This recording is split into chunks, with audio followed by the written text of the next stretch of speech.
Hey, all right. Thanks, Ed. Appreciate you letting us know. I'm glad you told us before we got too far into anything. Yeah, that would have been a little awkward after an hour or so. No, completely silent stream. Yeah.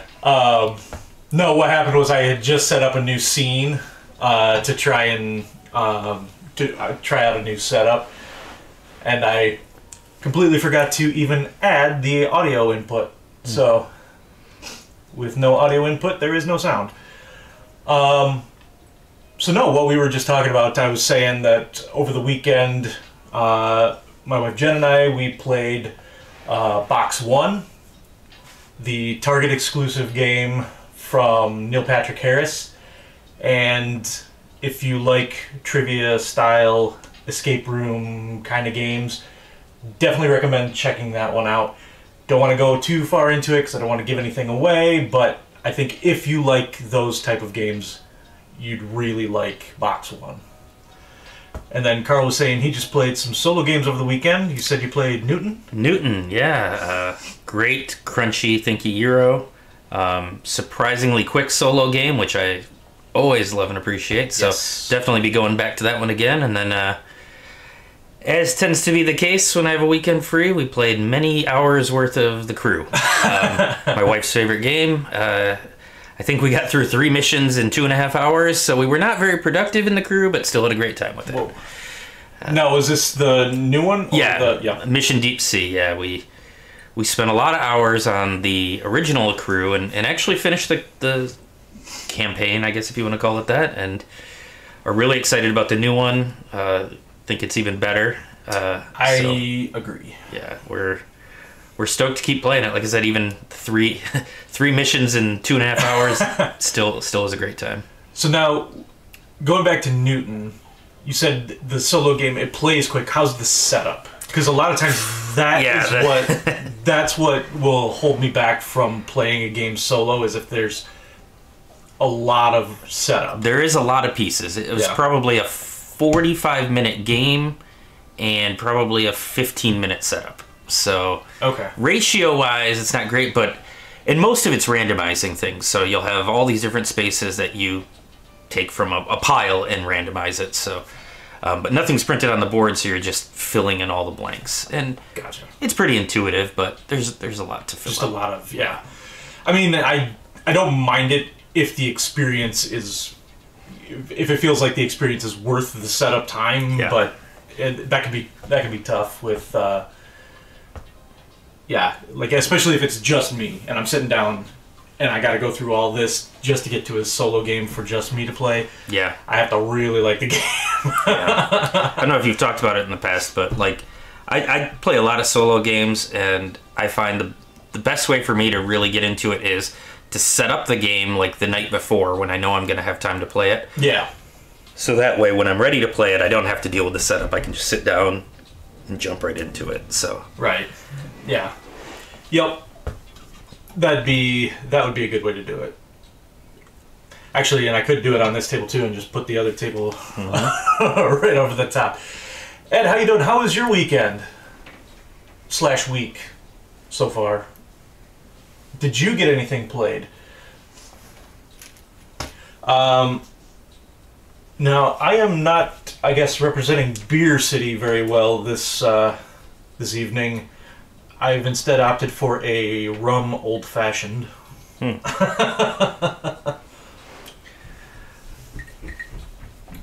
I guess as long as someone has a beer on your channel, it counts. It counts. It counts. I just, like, having been knocked out for the past week, I haven't gone and picked up a lot of alcohol, so... so tonight we are going to play some Walnut Grove, which is an oldie but a goodie. We're going to be basically working our way through 8 years, represented by these discs.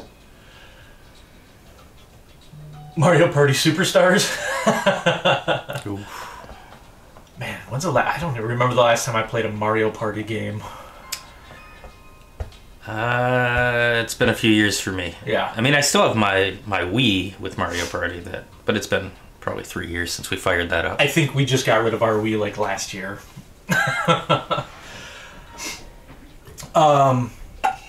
So, way Walnut Grove works is at the start of each year we're going to flip over the top tile, and the top tile is going to kind of tell us a few different things.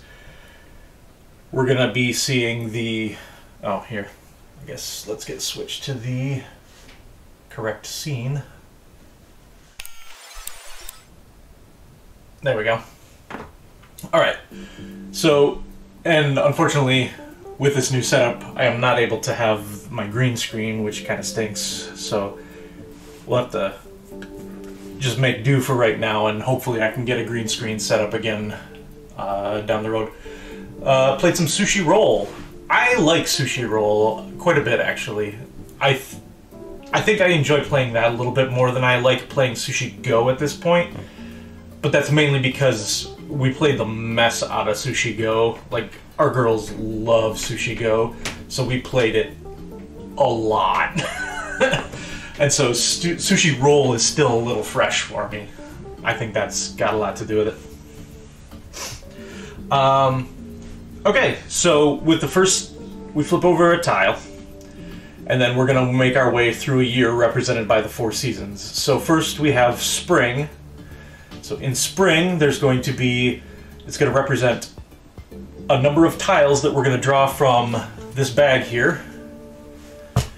And then it's going to also show the number of tiles from those that we draw, which we are allowed to keep and put into our little farm. And then we're going to do our worker placement phase, more or less, in summer, where we're going to take our farmer and our workers and we're going to put them out into our different fields, and they're going to, depending on which one we put it in, it's going to generate goods. The tile that we flip over is going to tell us which good we're going to produce more of for that particular year. In the fall phase, this is where we're going to be coming into town, and we're going to be making our way around the town square here. There are several different buildings we can visit. So we'll start over here with the post office. Well, I'll tell you what, I'll just kind of go across because we've basically got the same buildings on each side of the street. So we've got the post office and the church. So at these locations, you can take 2 goods of your choice. With the Dakota Lodge and Joe's Saloon, and actually the hotel as well, you can pay goods. So here 2 blue, here 2 yellow, here a white, to take a new worker into your farmstead. Then we've got the carpenter and the mill.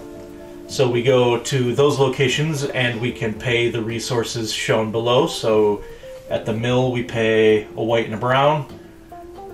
I guess technically that's a milk and a wood for some reason. Yep. And at the carpenter you can pay a stone and a fish, I guess, to get a shed. Highly thematic. Yeah.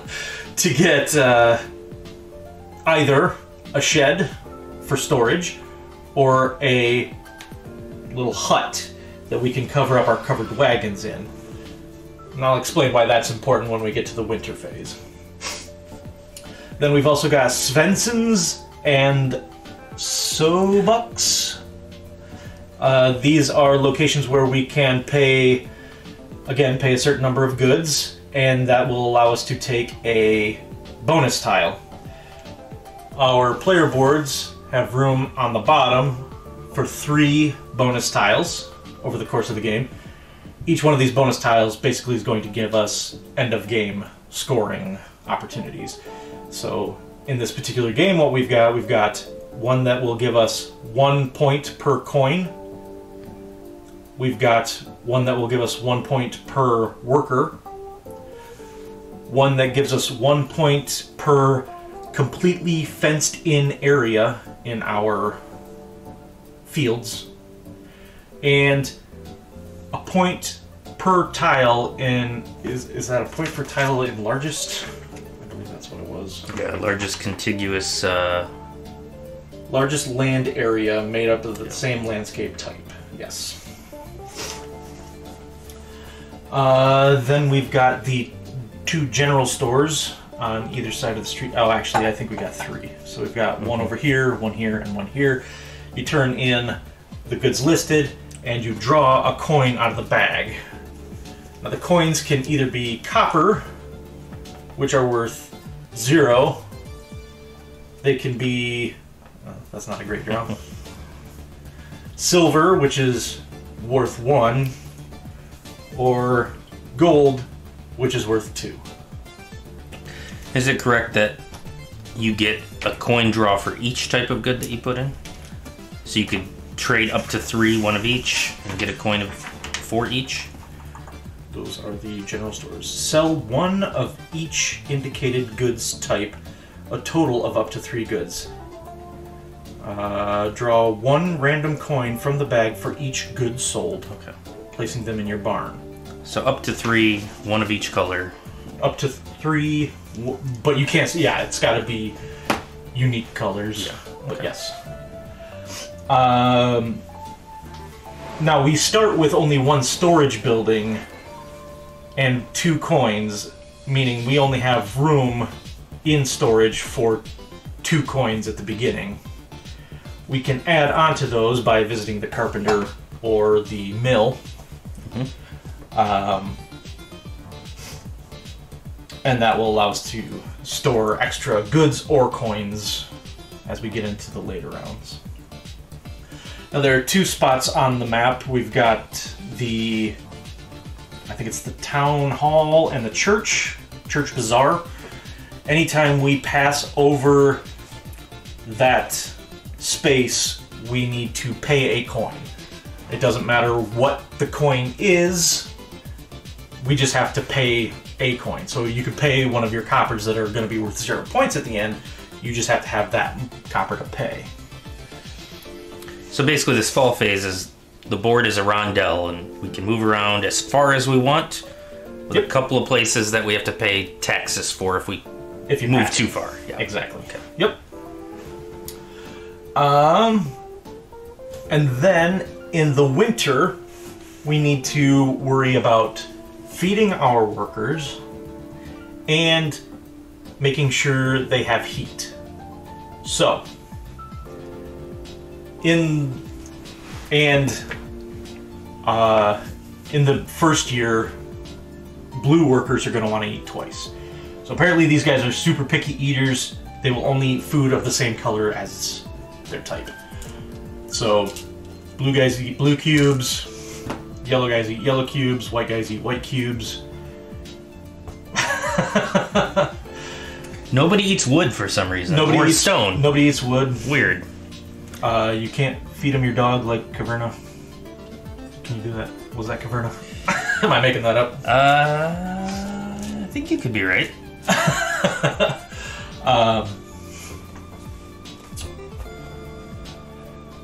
Now, if you can't pay when you come across those spaces, you take I think it's called a neighborly help tile. Basically, this is going to be worth -2 points at the end of the game. However, you can pay 3 goods of any type to discard it. Okay.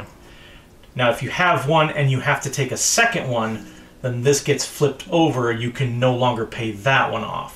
You can pay the new one off that you just took, but not the one that's been flipped. Now, is that only when you can't pay the tax, or is that also when you can't feed someone? I think it's when you can't feed someone also. I think it's basically anytime you are supposed to take the resources. Anytime you can't pay something you owe, whether it's food or money or... Okay. Coins can always be used as wild goods, regardless of their values. Ah, so you can eat the money. Eat the money. let's see.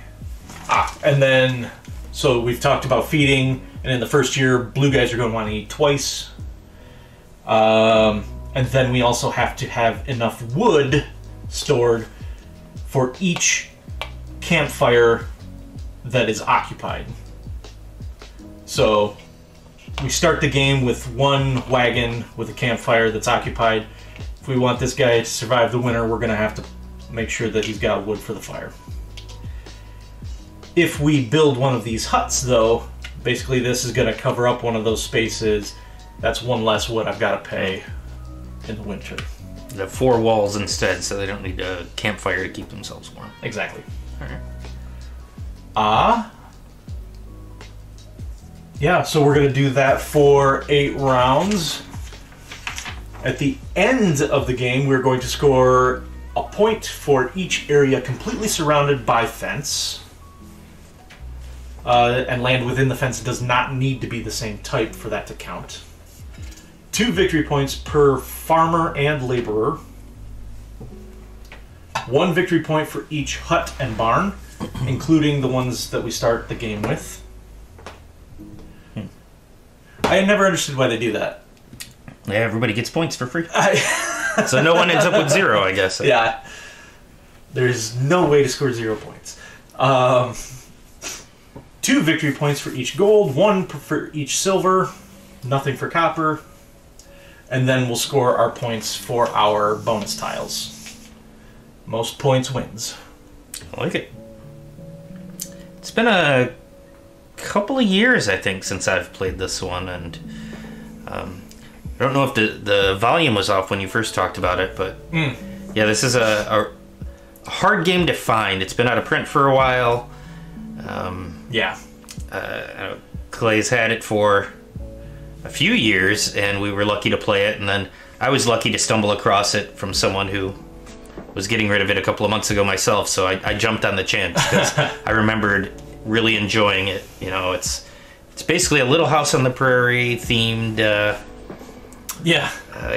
cute little rondelle / tableau or tile builder. It's and I like these types of games too, where there's a lot of decisions to be made, but nothing is super difficult. Ed says, I like games like this one with worker placement that choices affect other aspects. Yes, I agree. Yeah, absolutely. With 5 different area types that you can build out, you may start focusing on one and then switch gears because you realize, hey, I've got a blue worker who needs fish, and I really need to focus on being able to feed him. Yep. Like you said, there's not a lot of difficult decisions. There's a lot of ways you can jump around and really optimize the decisions that you do make. So it's a good one. Not super rules heavy, just good decisions to make. All right, shall we drop for first? Sure.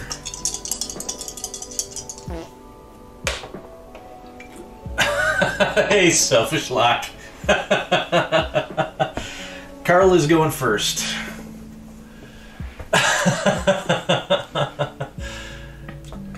On my board too. Thanks a lot. Yeah, that's how it works. Slapping that fart sticker right on my board. All right. So before we do this, does this happen in the 3rd phase? Then they just kind of hang out. Yes. So okay. Yeah, you would choose where you're putting it now. Okay. At the beginning of the game. So I believe you, as first player, will pick first, and then I go in after you. And then when we actually get to the fall phase, we activate the space that we've chosen. Is that how it works? We don't move and then activate? Or... We're going to start here. Oh, gotcha. So we're just picking here where we start. Or here. All right, yep. I see. Yep, I'm just going to start there then. I'm here. Didn't know you had stickers set up. Cool. Yeah, I set that up. Like 2 or 3 streams ago, but disabled them for a while because I was having some internet issues. But it looks like we've got those under control now. Hey, Selfish. Selfish is the one that wants to join us for a game of Scythe at some point. Absolutely. Love Scythe. It's one of those where the more the merrier. Yes. Play a lot of Stonemaier games, and a lot of them I don't love at higher player counts, but Scythe is one. If we can get a full 6-player game of Scythe, that's the way to do it. Yeah, the more you're bumping into each other, the more interaction there is, the more fun that game gets. Yep, absolutely. Alright, so your first player, so this spring we are drawing 4 tiles, keeping 2. It's fun being on this side of the camera after watching the super fun stream this weekend with Jen's top 10 list. I had a lot of fun on that stream. I wish that the internet was behaving itself a little bit more for that one. I really wanted to put that one on the YouTube channel, but I enjoyed it quite a bit. I even pulled out War of the Ring and started looking at that again now. Alright, so each of these tiles has different terrain types on them. We start with some on our board, so basically we're trying to kind of figure out good ways to match these up so that we can get the most use out of them. Yeah, so this initial tile that I drew shows us that for this year we draw 4 tiles and get to pick 2 of them to place to build our farmstead out further. And that's where, honestly, probably most of the decision of the game comes from, right? Is how do you want to build? Yeah, I seem to, now like you said, it's been a while since we've played this one, but I seem to remember this being the thing that took me the most time, was how do I get these things to do what I want them to do. Oh, Ed, you got Tainted Grail. Oh, that is one I would love to try at some point, but don't have a copy. Yes, I have looked into the digital version, which looks kind of interesting. But yes, I would really like to play Tainted Grail. I've heard a lot of good things. Locke says it was choppy but still fun. Yeah. I mean, the audio was fine. It was the video that was a little choppy. So as long as you could hear what we were saying, it was all right. But yeah, I was watching it on a cell phone, so I barely even noticed the video issues. Yeah. All right, I don't want to do that. Quit talking.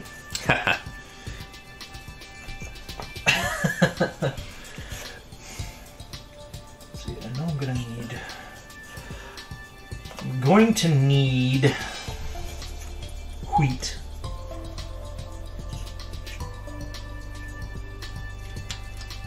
And this stone's pretty nice too, really. See, this is the thing, like I always end up getting the ones that, like, just, if this and this were switched, that'd be great, because then I could, but that's never how that goes.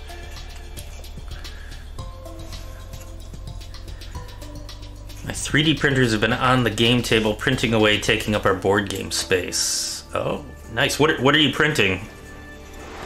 I've always wanted to get a 3D printer because there's so many cool component upgrades I'd love to do, and at some point, Selfish jumped right in there and asked the same question, so that's great. Yeah, there's so many, and we put the tiles we don't use right back in the bag, right? They go back in the bag.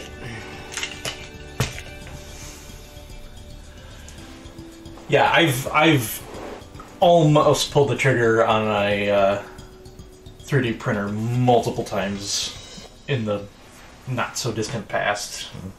It's just always hard to talk myself into it. And so that's it for the spring phase, right? Yep. So summer phase is where we actually place our workers out. Is that correct? So summer phase, we put our. Each player places each of his farming figures into a land area. Land areas made up of one or more landscapes of the same type. They can be as small as a single field, or span far and wide. Produce goods from the landscapes they were placed into. Each figure produces as many goods as the number of tiles in the land area it is on. So, for example, here, if I were to put my farmer here, I would produce 2 fish. If I put it This guy here, he produces two wheat. Or 4 wheat, right? That doubles it, doesn't it? Because there's 4 spaces on those 2? No, because it's the number of spaces. Is it?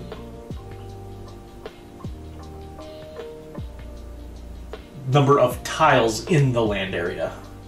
Oh, so you'd make 2 tiles, but have so this would be 1 and room 2 to put 2 to keep 2 on there without moving it into storage. So. Right. Okay. Gotcha. Store 2 on here, and then I could produce again next time and still have room to store 2 more. Yep. Assuming I don't add anything else.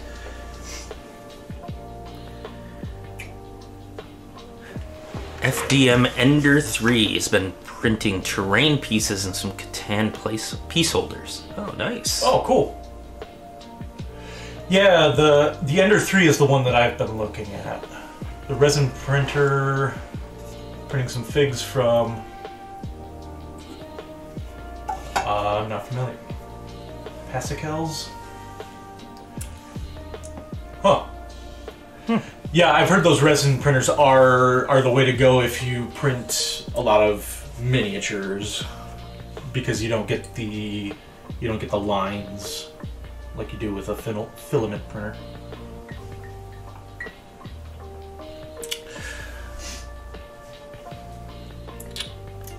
Plan on running the family through Alien RPG, Cyberpunk Red, and Starfinder.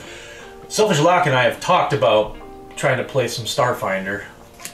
And actually, the Alien one sounds pretty cool, too. Yeah, the only thing I know about Starfinder is every time we go to Gen Con, huge Starfinder presence. Yeah. Yeah, except for this last time, because Paizo wasn't there. Yeah, aside from that, yes. Normal Gen Cons, Starfinder is everywhere, yes. All right. So, do we produce our goods in this phase, or is that in the future phase? Yes. Okay. So making 2. Oh, I guess I gotta put my... Oh, yeah, you gotta put him somewhere, too. I mean, you don't have to. You're welcome to. Let him just rest. That's why he hired workers. He wants to stay at home. And then any additional goods that you produce that you don't have space for will go in your sheds, right? If you have space. And if you don't have room for them there, then they're discarded. lost. Right. Yep. Okay. Because in this round, if you produce cows, you get an extra one, right? That's what that means. So I did activate my cow space, and it had 2 on there. It's 2 tiles. So there's a lot of Alien Predator, Starship Troopers inspired STL files. Oh, okay. They got a cease and desist letter for their now canceled Dune figures. Yeah, I heard that for the longest time, the West Estate was really kind of close guarded with their IP. You didn't see much Dune stuff at all for the longest time, and now it seems like they're slapping it on quite a bit of stuff now. Not that I'm complaining. I like the Dune IP. All right. So now we are moving. Now we are moving. All right. And this symbol means if we sell brown, you get an additional coin. Gotcha.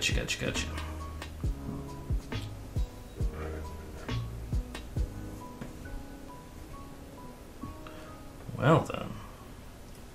I'm cheating and looking at future tiles. Trying to look at what the cost. I'll tell you what. We can. No, it's fine. I can see it. See it now, but I don't mind setting it over here. That way we can see what's across the board from each other. It's a neat idea, but definitely picked the wrong side for what I was going to be producing this round. You know, I kind of did too, but it's okay. So I got the option of taking 2 resources, and when you're taking resources from the board, they have to go in storage, right? They don't go into empty spots. Right. Yeah, you can always put stuff into storage, but you can never take stuff out of basic. Aside from during the production phase, nothing can go into the fields. Gotcha. So, like, You can't take stuff from there and put them into the fields. You can't take stuff out of your shed and put it back into the field. Okay. Yeah. I believe I shared the photo of us playing Catan using the 3D printed tiles that I also painted up. You did, and it looked awesome. Super jealous of that copy. Yeah, Ed, that looked amazing. So I'm gonna start right off, move way down here and sell a resource here. I'm gonna sell a single white to take a coin.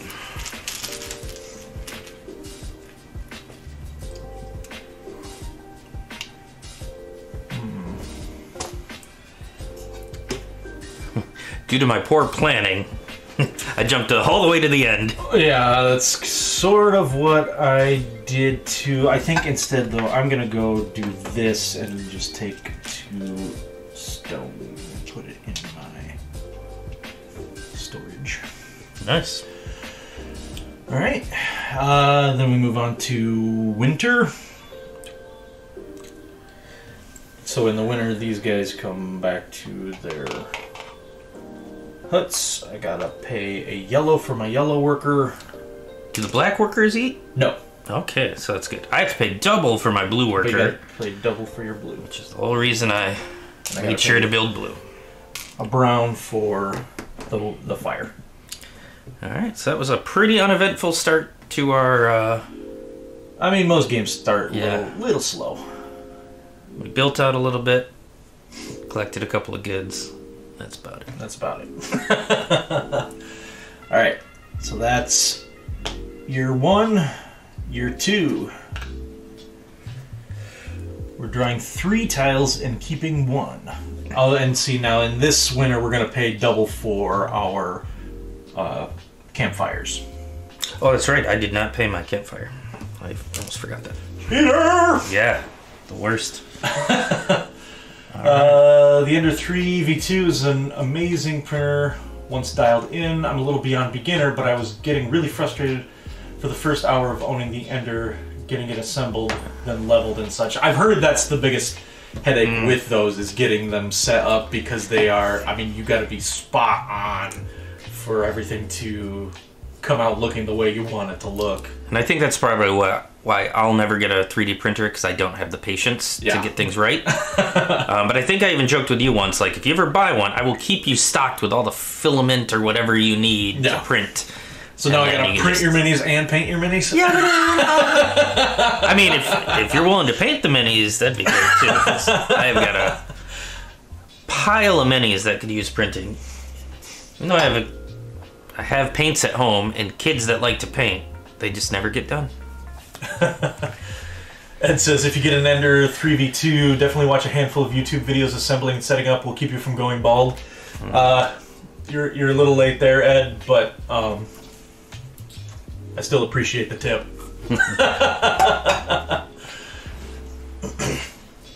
So do we switch first player, or how does that work?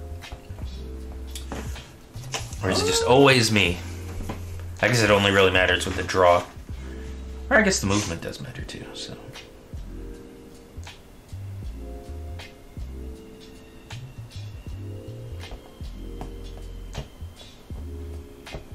Doesn't say anything about switching. Alright. Let's keep it going then.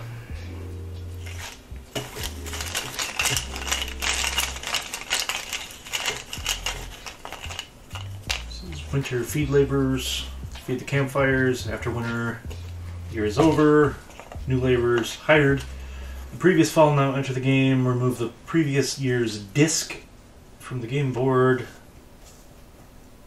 Final scoring takes place after the 8th year. And this round we are only placing 1. Correct. Cool. Spent 4,000. Spend 4,000 and then become plug and play. Sure. I don't think that I don't know that I'm ever going to get to that point. I'm going to need a lot more subs before I start getting into $4,000 printer territory. Selfish says, the dual camera is looking very cool. Thanks. Yeah, we're experimenting with a new setup. I like doing it this way because then we get a little bit more space to play. All right. I need. What do I need?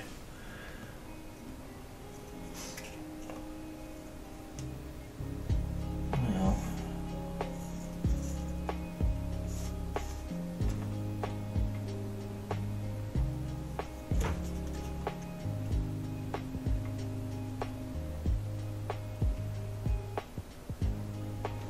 Do want some stone. I know that.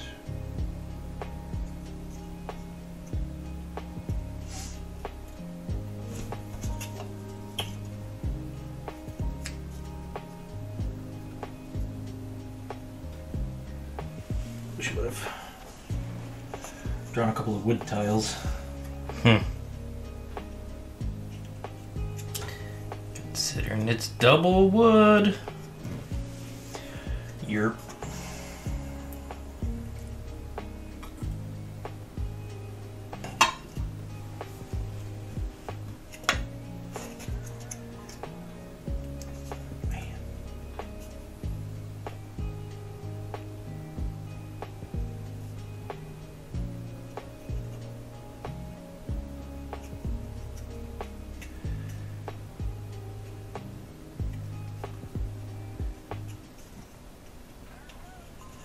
We'll do.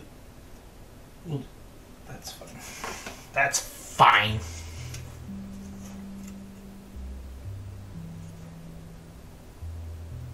Yeah, that's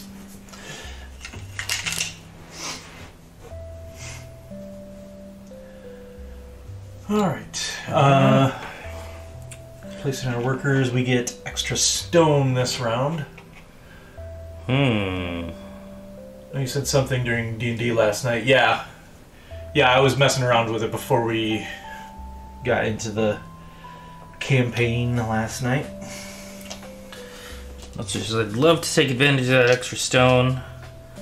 I got workers to feed and workers to heat.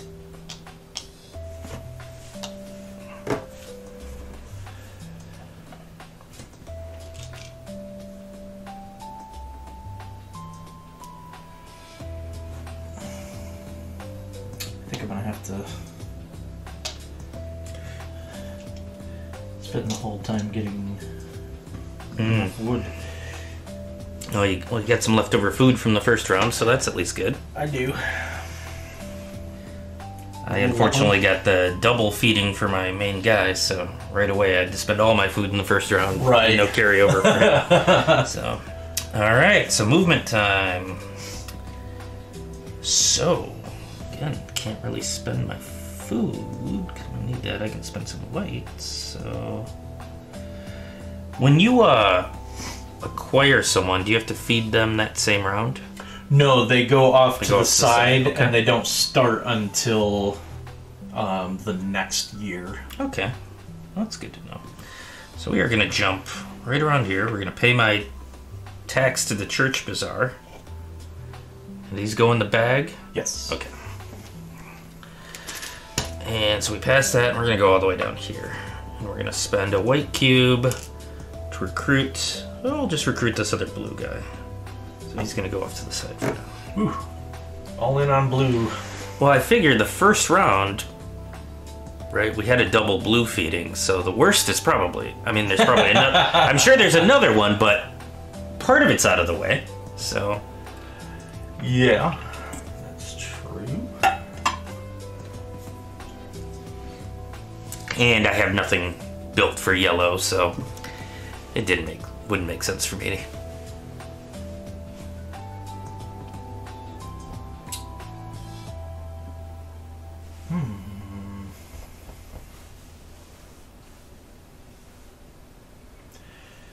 You know what? I'm gonna move here. Gonna have to take some help, but I think I'm okay with that early game. And I'm gonna take...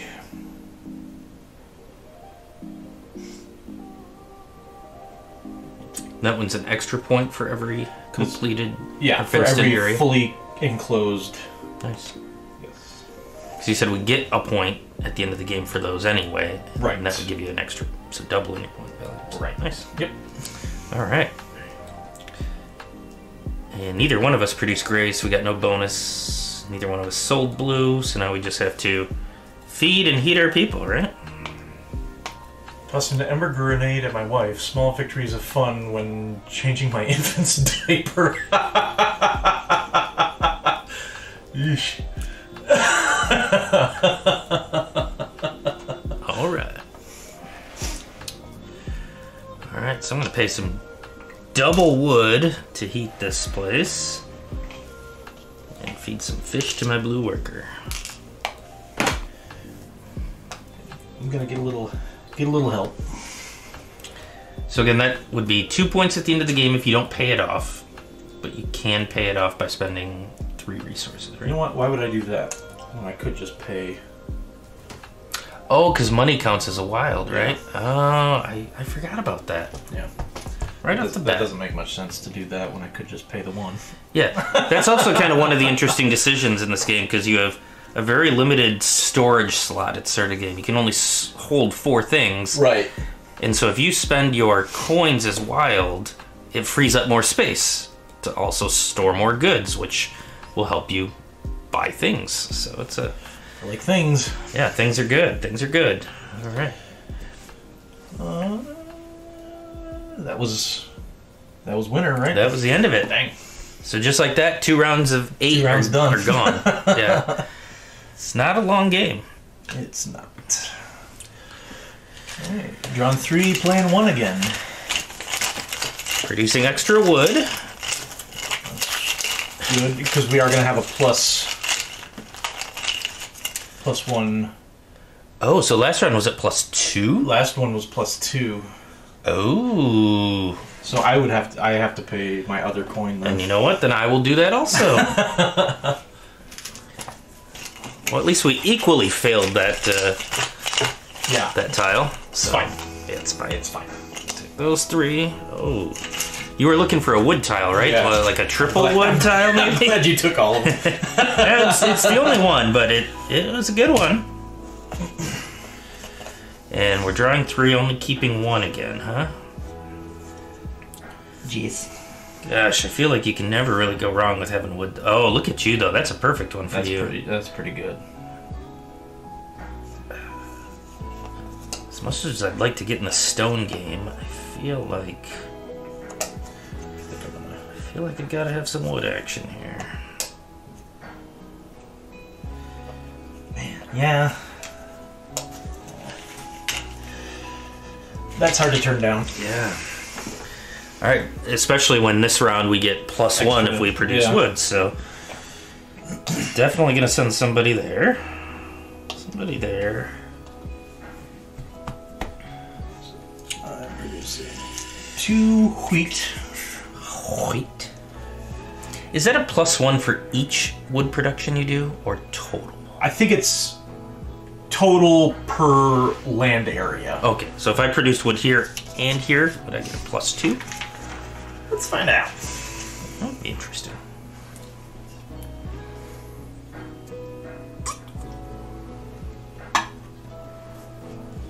Each figure in a matching land area produces 1 additional good. So yes, if you were to put somebody here and put somebody there, you would get 1 extra over here and 1 extra over here. All right.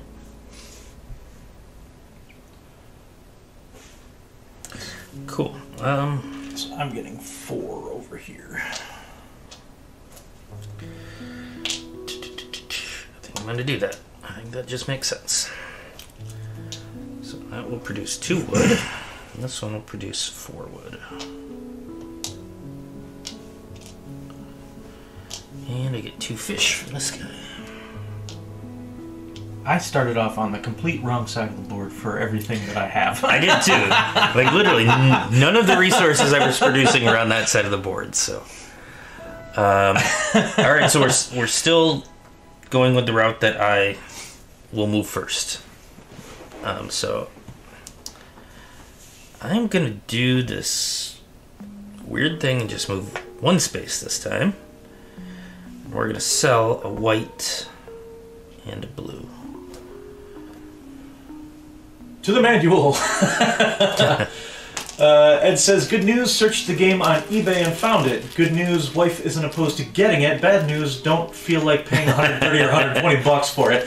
Those are the prices I had seen on eBay for the 2 listings that came up. Yeah, that's the problem with this, is it's super out of print right now, so people are really gouging the prices. Yeah. I would say keep an eye out on the secondary market. Sometimes you can find a deal on it. Yeah, I found it. There's a guy that I know locally here who buys a lot of games in bulk from like estate sales. And this is one he had acquired amongst 80 other games. And I mean, he knew what he was selling, so he priced it accordingly for a used game with a damaged box. But it was just in that sweet spot where it was like, basically I paid what you would have paid new for it when it was available new. Yeah. And I was happy with that. He was happy with it, and it's a win-win for everybody. Nice.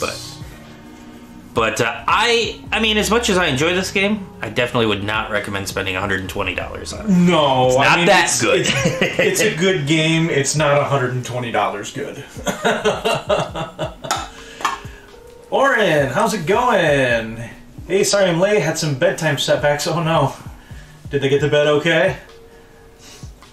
Everybody, today is Oren's birthday. So let's get some happy birthdays in chat for Oren. Oh, hey, Oren, happy birthday. Hey, Jason. You got a super rare game collection that you don't dare play? No, I play it. If I'm going to buy it, I'm going to play it. Yeah, I'm the same way. Like, I mean, I've got a couple of games. Well, we both have a couple of games we've had to order from overseas because were either never released in America or are long out of print. But yeah, for me, the whole point of getting that game was so that I could actually play it and do it. So Dribble Fever for me. Yeah. I know you had the original Glenmore. Fjords was another one, right? Or Fjords, I actually got from a Gen Con sale. Oh, you picked it up for me. Ah. At Gen Con 2019. The one that I missed. That's right, yeah. Yeah, so I'm all about playing the games. I mean, don't get me wrong. I'm definitely a collector, and I buy way more than I should. Yeah. But it is pure... It's not to sit on a shelf and look pretty. It is because I want to play it. Right. I mean... So we talked yesterday about Discworld. That's one of my favorite games. It was on Jen's top 10. That's another one that's super rare, super hard to find at this point. They lost the IP, the license and everything, so they remade it, but with Victorian English themes. Yeah, Charles Dickens theme. A little bit of everything. It's got Dickens, it's got Sherlock Holmes, it's got Jack the Ripper. Oh, okay, so it's just... generic, it's everything Victorian England style, and it's interesting. I actually acquired that copy because I like Discworld, but didn't want to pay the Discworld prices. Right. And Nancy Narking was a newer release, so I went that route because I enjoy the game. But honestly, every time we play the game, we're probably going to play the Discworld version. So. I probably didn't need to buy it, but yeah, I've enjoyed every play, so it felt like it was one I wanted to have in the collection. Yeah, I paid more for this than I probably should have for Discworld, but it's if I'm gonna pay that money, I'm gonna play it. 12,000. Holy cow! Total. Oh, total. Let's see. Yeah, thanks, Locke. Let's see, we're about just over halfway. I was gonna do that, but I'm on the stream, so I gotta log in so that I start accruing points. So you get points. Yeah, because I want to see. Even though I see it, I want to hear you go through the tour.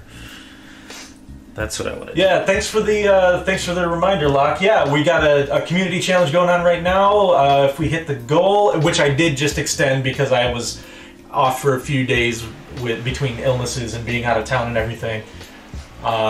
So we hit that goal, and we are going to be doing a game by game.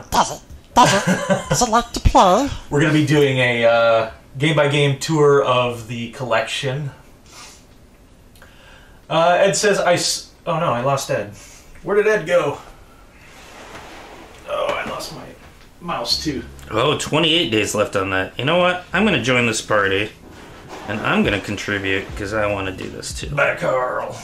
Nice. All right. I gotta get back up. I lost Ed's comment there. I sleeved all cards in my games before playing them in case they ever go out of print. Then I don't have to worry about my cards getting grimy. I will do that for some games. There are a few games that I sleeve. For example, Discworld, I've sleeved the roll cards because I don't want those getting ruined. Because it's a hidden card, and you don't want to give some information away if it gets marked up in some way. So on that topic of sleeving, I was never really much of a sleever until I started getting out of print games. So I'm a big Stefan Feld fan. I know Clay's talked about Stefan Feld a lot, but kind of my hobby for the previous few years was collecting all of his games. And I actually got it. I own every one of his games. Now, but do you have Spikerstadt? Well, no. So lawyered. Yeah, technically. So some of his games have been remade into different themes. The same game. I don't feel the need to own both versions of a game. You have Jorvik. I have Jorvik, which is the modern version of Spikerstadt. But some of the out of print ones, actually most of the out of print ones, I definitely went and bought sleeves for to protect those. And then it kind of became a little bit of a habit, and I started buying sleeves for things that aren't out of print, just things that I play a lot. Like Dune Imperium I've sleeved because it's kind of a deck builder, and I really like the game. Something with a lot of shuffling. The Crew. I've gone, I talked about the Crew earlier. The original version of the Crew, we actually had to buy a second copy because our cards got so grimy because we played it so much. So then when the Mission Deep Sea version came out, I just immediately sleeved it so that I wouldn't have to buy another. Luckily, that's a $10 game, so no big deal. Right. And then surprisingly, so I sleeve either my out-of-print games or my $10 games that we play a lot. That you're like going to be shuffling a ton. Fuji Flush and No Thanks. Those card games that you're just constantly going to be playing. Yep. So I go both ends of the spectrum, but I understand the sleeve obsession now. Lock. Sleeving on a jet plane. Don't stop card sleeving. I don't know how I feel about that. That's a horrible pun.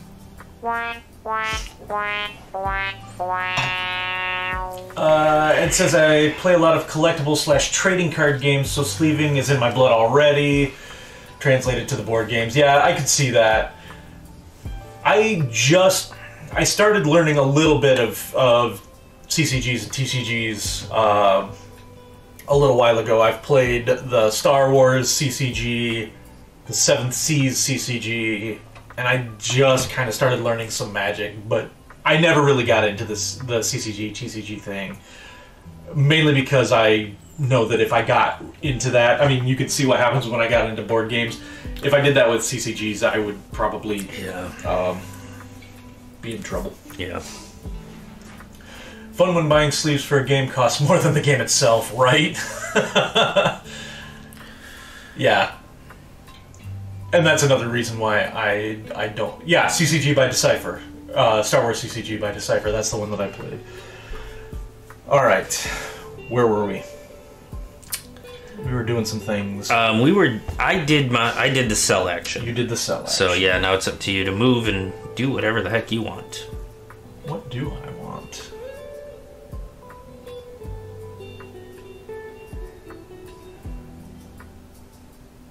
I got no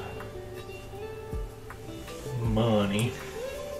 Clay Garcia, voice of the people. Hey, Data. How's it going, my friend?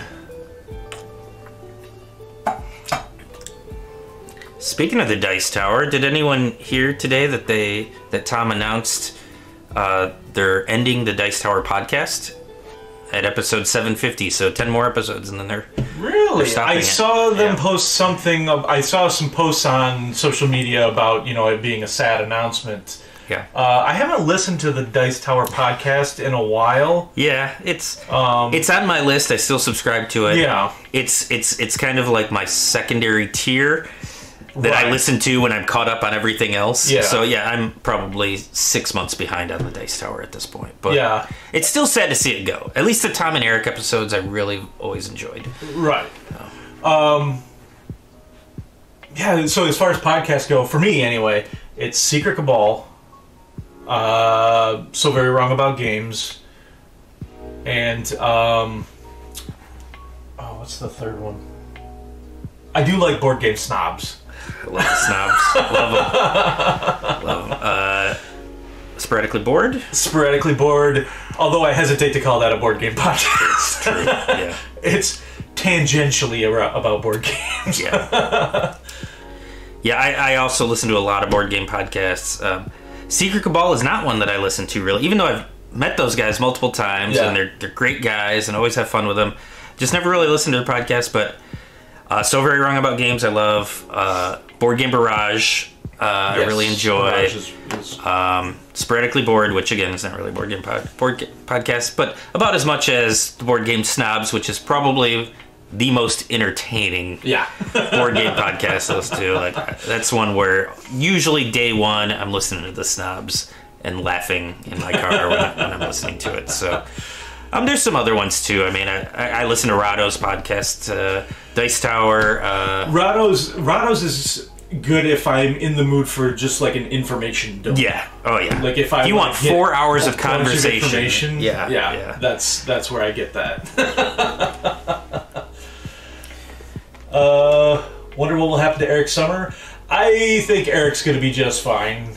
So I'm sure he's still going to be doing Dice Tower stuff. I've never actually listened to any of the audiobooks that he narrates. I've never listened to an audiobook ever, so... Let's see. Shocker, I used to listen to a lot of D&D podcasts. Yeah, I believe it. I believe it.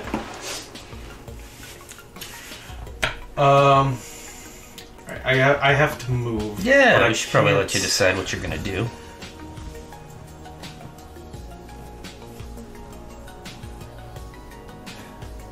You're in the one place that I could go to actually do something. Sorry about that. I mean, you could jump way over here if you wanted to.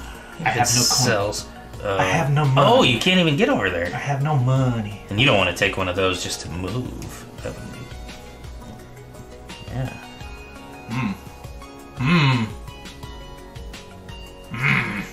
If you move to a space, I'm assuming you don't have to actually do it if you can't afford it. You can just go there. I think it says if you can't do the action, you can't move to that space. So then you actually might have to cross the town hall. Should the building require an activation cost, then you must pay those costs. If you cannot pay the costs, then you cannot move to the building.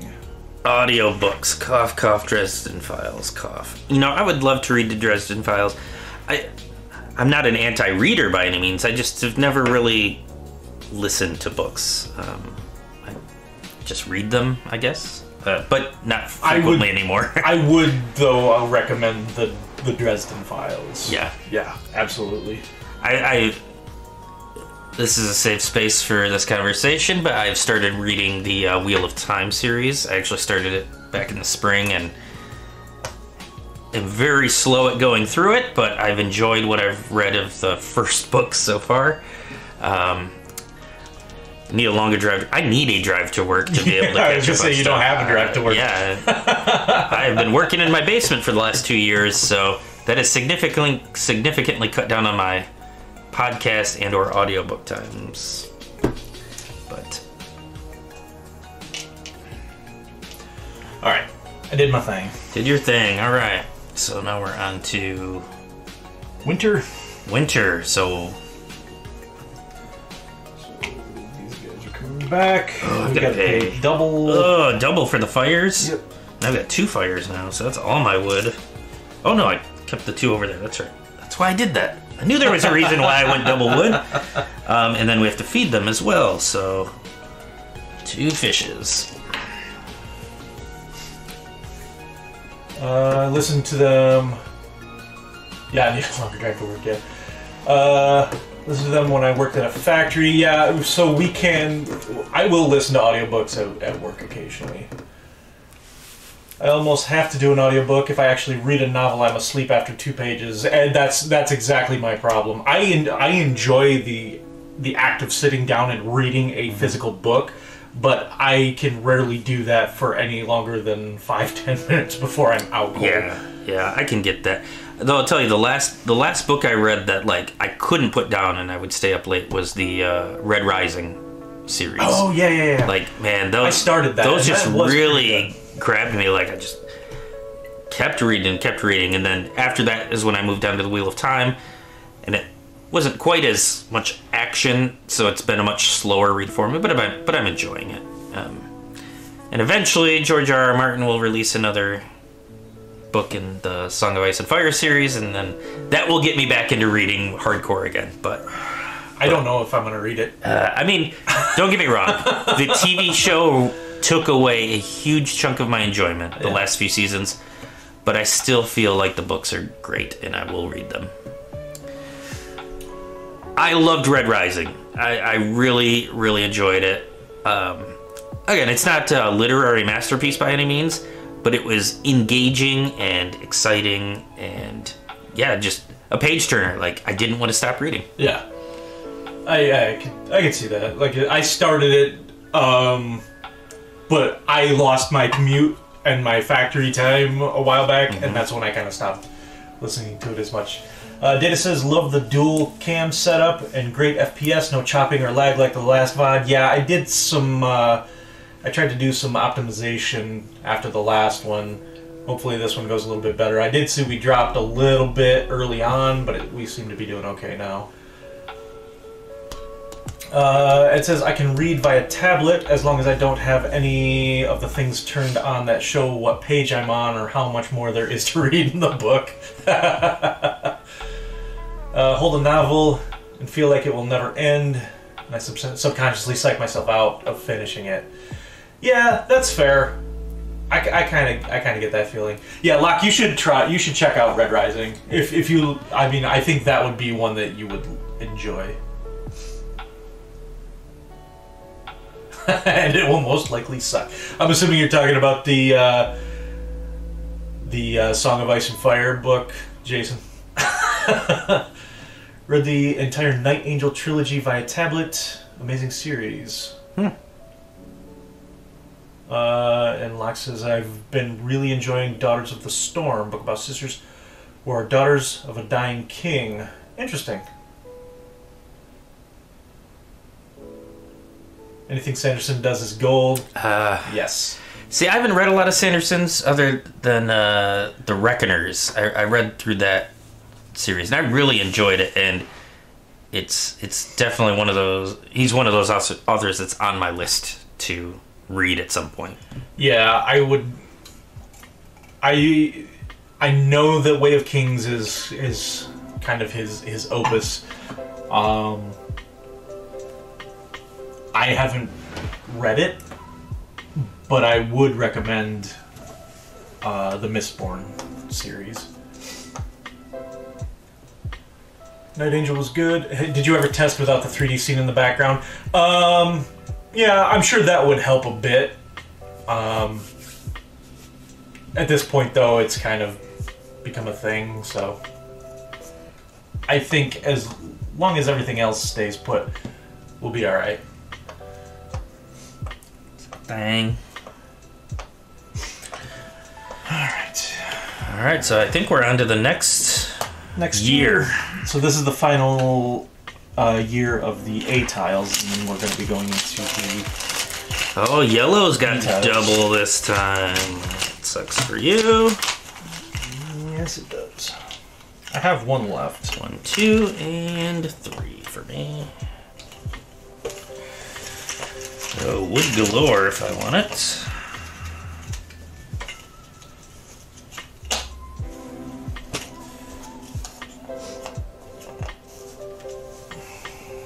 I need to close some of these. Yeah, I was just kind of thinking the same thing.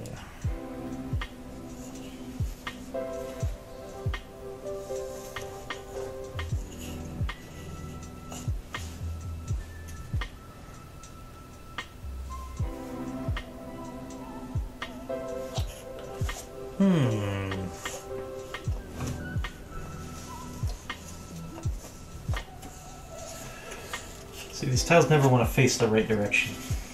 Sure don't.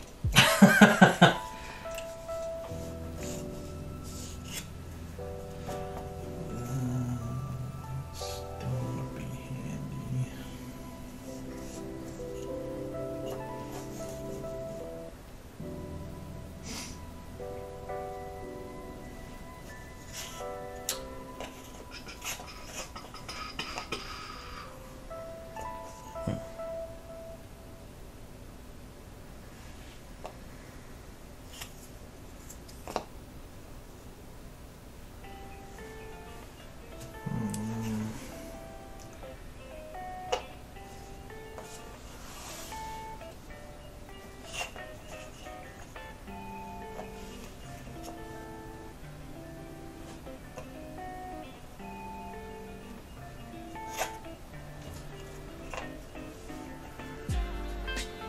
You know what? That's fine.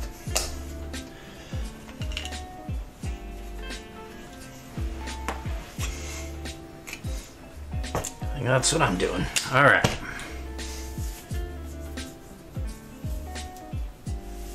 Do some work on your part, but I would like to see the board screen expanded and chat and cams overlaid on it in the corners you don't much use.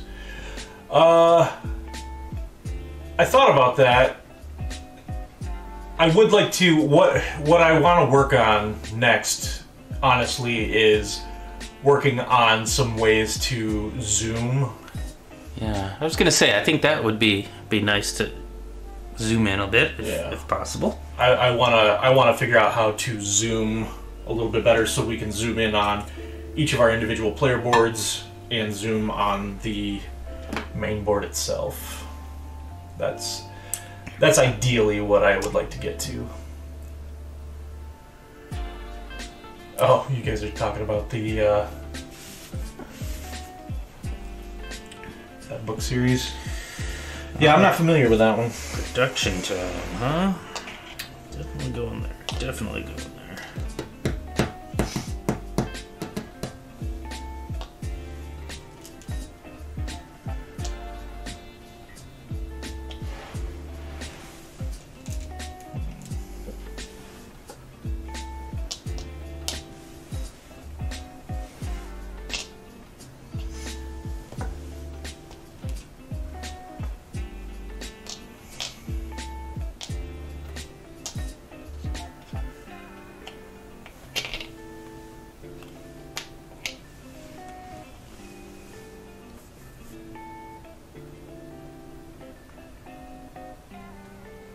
I almost have to do that just because I'm gonna be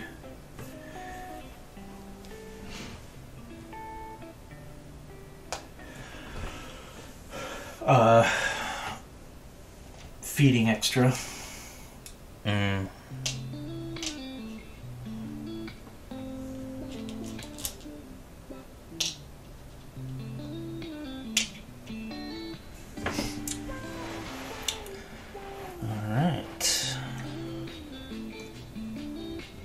Blues, and then we're getting paid extra for whites. For white ones.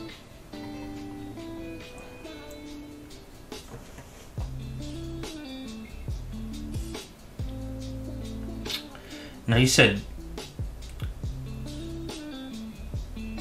gray or coins can count as a wild of a cube or anything as well, right? Sorry? Coins can count as a cube. As any resource, yep. Okay. Lag spikes here and there, yeah. The other thing I'm planning on doing, so right now everything's running off of Wi-Fi because I'm in the basement and it's the only place that I have available to me. But I'm going to be running a hard line down here ASAP, and then I can plug directly in. I think that's going to take care of a lot of issues also. Pretty soon you'll put Will Wheaton to shame and have a full-on production setup. I mean, that's the hope, right?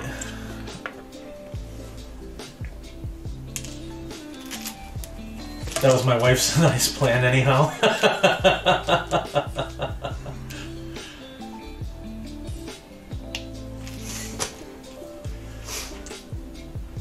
What'd you do? Did you sell? I sold again. Oh, and when I sell white, which is what I sold, I get extra. Just the whole reason I did that.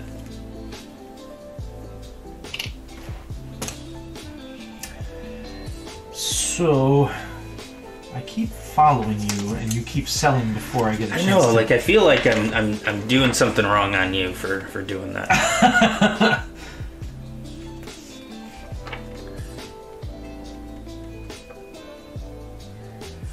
Unless it was someplace other than the end of winter, which is totally possible. It is actually. Is it? Player order is determined by the position of the figure furthest away from the town hall. Yes. Okay. So how about we do this? Since this is the 4th round, just the rest of the game, you be first player. Then the first half, I'm first player. I mean, the only time it really matters is in choosing movement, but right. Yeah. I mean, it's not a killer because I can go do something else for the time being, and then Wi-Fi. Yeah, wired is a huge must for sure. Yeah, I mean it's been working okay. I get some spikes, I get some drops, but since we just finished the basement, kind of tough to just justify putting holes in the walls. 10 seconds, drill a hole through the floor. Right. I don't see that going over super great with Jen. But I'll bring it up. We have a hole through the floor in our unfinished area that we can run a line through. I've got, it's literally right on the other side of the wall over here. I just have to get it from there down here over where my computer is. And put something in the wall. Jen would love it if you put holes in the walls. I am sure she would. Alright. So since you did that, actually, I'm going to go here. And I'm going to spend a blue and I'm sorry, a fish and a stone. Fish and a stone. Keep it thematic. I'm going to build a fish stone hut. So now my yellow guy's got a place to live. Nice. Alright, so move our people back home.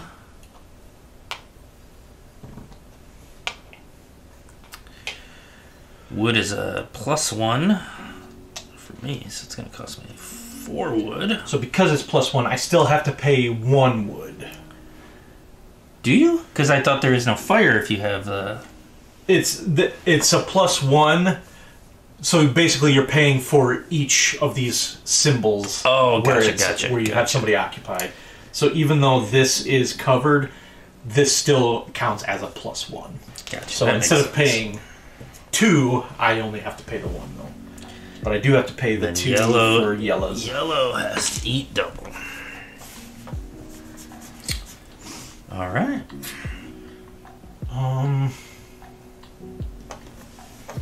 Okay. The power line Ethernet thing works pretty well, I hear. I haven't used it myself, but seen it used many times. I'll have to look into that. Jason, I should just get you over here and have you give me a hand with some of this setup stuff. I bet you'd be a good resource. Alright, so we are drawn 4, plan 1.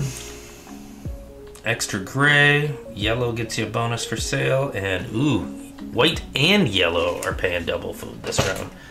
I think next week I'll make the family try out Wrath of the Lich King that uses the pandemic rules. So I haven't been interested in picking up a new regular pandemic outside of Legacy in quite a while, but I'm kind of curious about that Wrath of the Lich King one. It's Cold like winter, so can call it a Christmas game, right? I think that counts. That totally counts. Yeah. The Lich King is basically like Santa. That's what I hear, at least. Yeah, pretty much. Draw 4, play 1. It's tough. I got no water, which is what I wanted this time.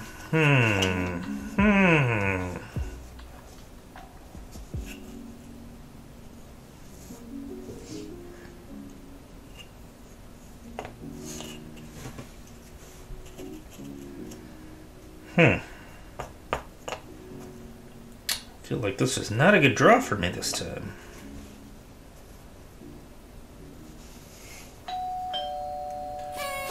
Ding dong! Happy holidays. Lich King equals Krampus. There you go. That makes sense. That tracks. Nordic Country's Ticket to Ride is fun to play this time of year too. That was one that, outside of like the small box Ticket to Ride games, that was one that I've looked at picking up a few times.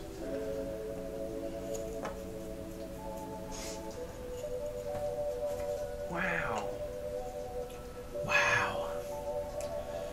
Selfish Legs playing with those stickers. Oh, that was Data. Who doesn't? I like Elder Sign as a Christmas game. Yeah. I actually got a Christmas game a couple months ago. 12 Days, the card game based on the 12 Days of Christmas. Oh, they played that on tabletop. I don't know. I know nothing about it. It got thrown in with some other games I was purchasing, so... Yeah, I think they figured I was going to try it over Christmas. It was like a super small card game. Mm-hmm. Yeah. Yeah, they did play that on tabletop. All right, so it's great time. Do I want gray? I don't know. I don't know if I want gray. You get a bonus? Definitely want some brown there. Ooh, brown. White and yellow both extra. Yeah, don't mess with white and yellow. Oh. Or Zoltan. That was a movie, right? I think so. Gosh, I feel like I should do gray though, since it's basically free. Free money with no place to put it.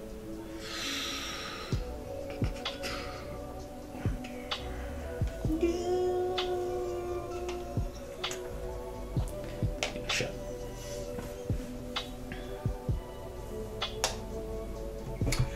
Yeah, hard to turn down that extra gray cube.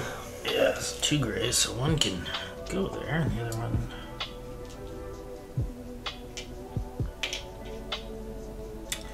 Wait, I don't have a spot for it. That's fine, we'll just throw this away. Throwing away money. 2 yellows. 1, 2, 3, 4, 5 browns. Recently backed a train STL Kickstarter, so I plan on printing up some trains for all our Ticket to Ride games. Oh, that's cool. Yeah, that looked nice. Let each member of the family pick out which ones they like. Yeah, that's a cool idea.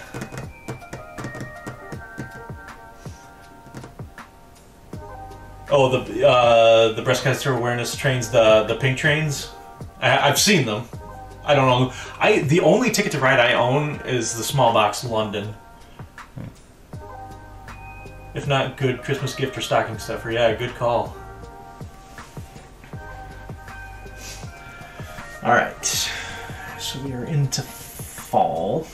And you get to go first. I do get to go first.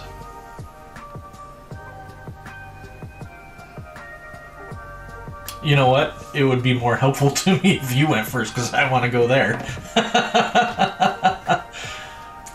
I mean, if you want to continue what we started already with me just being first player the whole game, that's fine, but I feel like it hurt you at some point already. But if it'll help you now, then I can do that, since you got kind of screwed out of a couple of... kind of would, because now my... Yeah, I'll get out of there. My storage is full. I think it makes sense. I can't go there. Because I was just going to go here. Okay. So, that works. That works. So, we'll do that. So, I'm going to spend the 2 blues to acquire another person. And we're going to take this guy. Alright.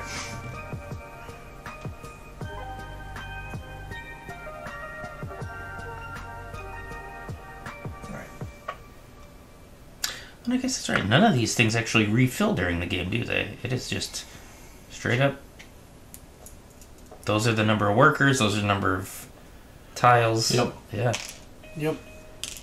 Yeah, usually, like, a lot of times it refreshes after a round or something, but yeah. I can't sell the 2. So there's no point in selling that one. No. Because I can only take 1 coin.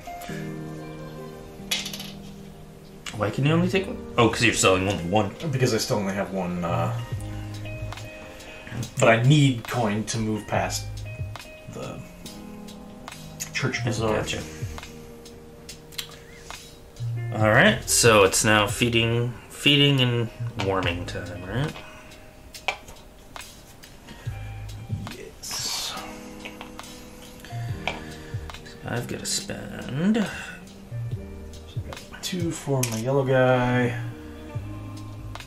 And that's a plus fire for each worker, correct? So, like, I have 2 workers that are on campfires, or is it a total of plus 1? I think it's total of +1. This is the first round where we've had more than 1 worker, so I figured I'd check now. It's total +1. That's. I think it's a total +1, but I will. For each fire symbol on the year disc, should you still have laborers in covered wagons, you must pay an additional wood for each occupied campsite. So you would spend a total of 3. Okay. Got it. If nobody has checked it out yet, the Wheel of Time series on Prime Video is awesome. I've heard it's really good. I know that I think Oren and Kylaris have been watching that. I tried with Christy, and my wife was like 10 minutes in, she's like, I have no interest in watching this. As soon as the monster started attacking the village, she was like, yeah, I don't want to watch this. So it's now on my list of shows to watch when I have time. Yeah. But I'm still working my way through Invincible, also on Amazon Prime, which is great. But yeah, I've got a couple episodes of that left. That's the animated superhero series, right? Yep. All right. So, oh yeah, I needed to do. I have to pay a coin. Whoop, because I don't have enough food for my blue guys. All right. Now I think we're good. All right.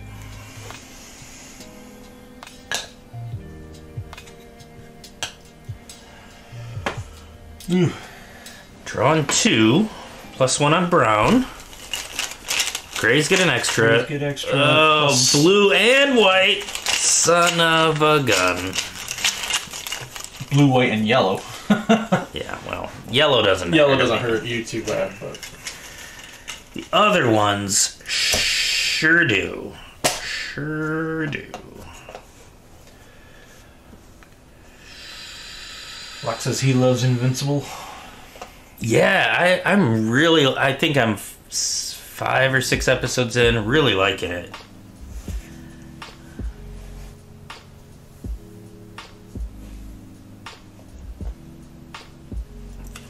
Feel like that's my play.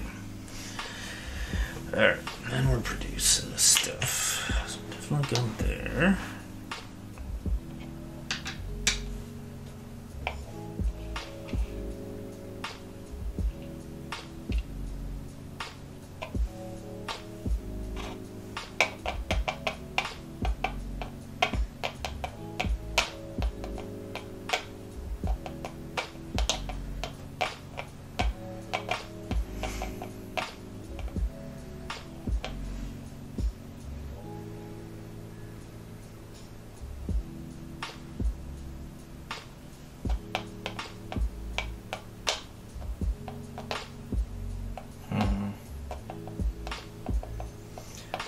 know what? I'm gonna pay my 3 stone right now to get rid of that. Because I think we're getting a little too close to the end of the game. And I'd rather do that now. Not have to worry about it later.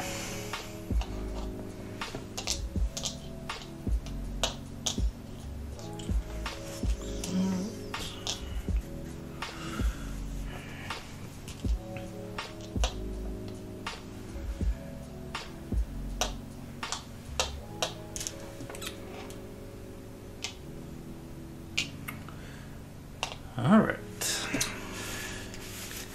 I feel like I should have been paying closer attention. I feel like I'm just treading water at this point. Yeah, it's hard to tell.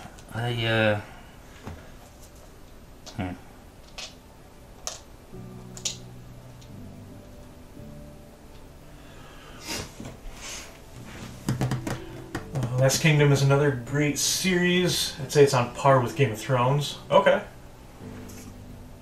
I'll have to look into that.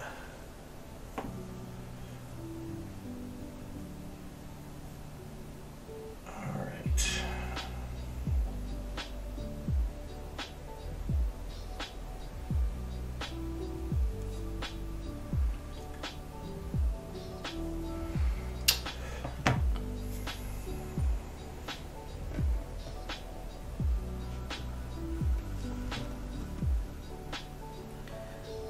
Yes, I'll give you first dibs on movement if you want. Unless you want to go to the space I'm in, then I'll get out of your way. Which I don't think you do since you only have one blue. No, I only have the one blue, so...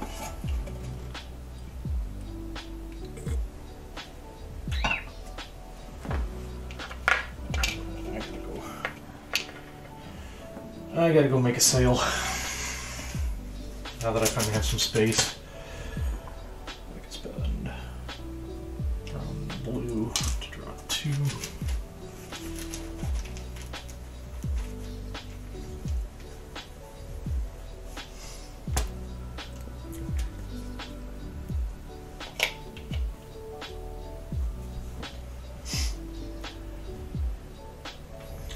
Alright, well I'm gonna jump over here. Ooh, spend that money. No spoilers. You know, Cha-ching! And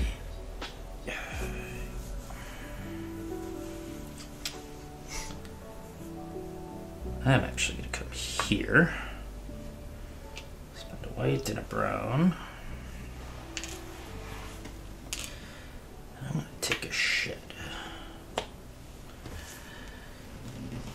Slide those bad boys down. Yeah, I'm kind of wishing I had one of those.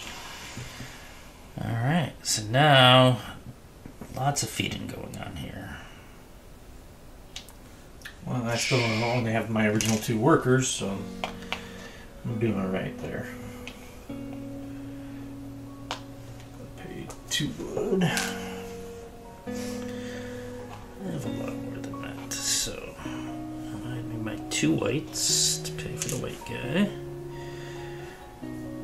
4 blues, which I don't have, so I can either spend this. I'm not gonna. I'm gonna take one of these. Watching this game is really making me want to play some Fresco. Ooh. We haven't played that in a long time. That was a good one. I liked that one quite a bit. I actually played it twice in like a 2-week period not too long ago. Oh, really? With Jeff. Oh, that's right. You Yeah, did tell me you played Fresco with him. We played it once with just the base game, and then, base game plus a couple of the mini expansions, and then the second time we added like 7 of the expansions in, and it was great. I really like Fresco quite a bit.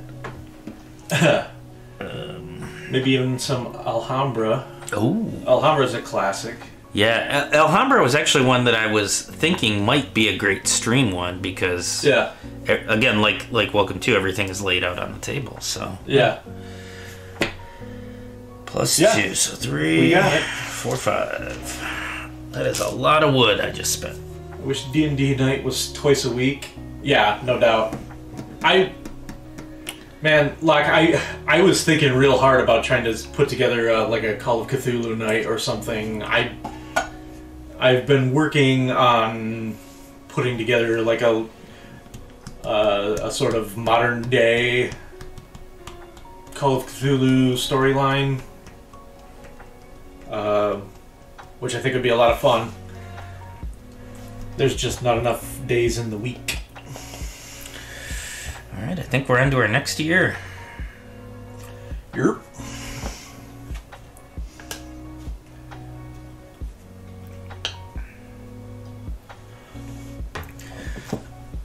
Blue and white, come on! Woo. That's a killer.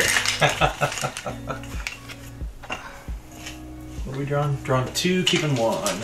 We're not drawing enough. I'd love that. Yeah, you said you were interested in doing a more modern day RPG, right?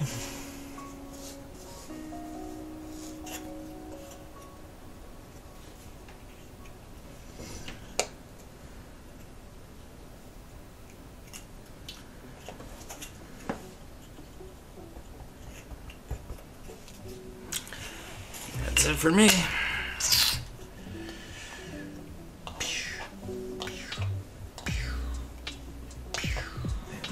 Let's go.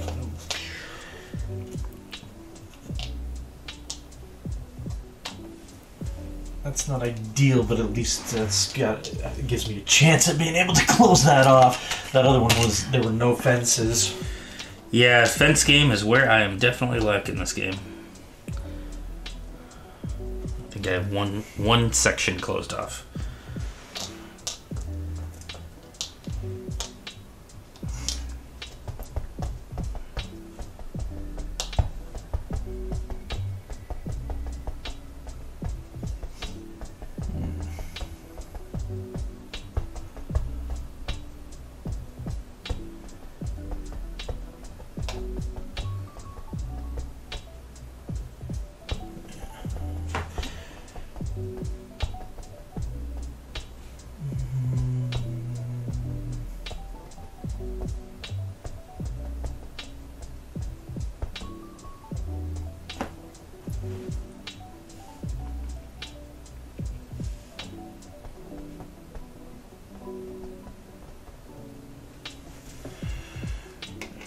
We'll do that instead. So, 2 of those. 2. Alright. Alright, you want to move first?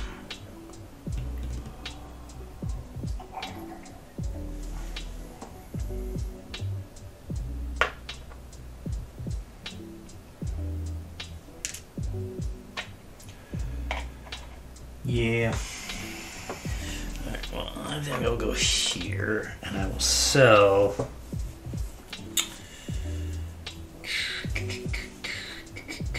Fortunately, just a blue. Just a little blue. Yeah, never enough time, yeah. With younglings and teenagers around, I have time, but never in a stretch. Usually 30 minutes here and there throughout the day. Yeah, exactly. I think they have shut down, but Of Dreams and Magic is an interesting RPG. Okay. Modern, but takes place in awake and sleep states. Oh! So while you're awake, you can explore areas, then decide to fall asleep and explore the areas in a dream state. Interesting. I have played a game that has a similar mechanism, although it wasn't an RPG. Oh, you know what? I'm gonna also sell away now that I'm thinking about it. Makes sense.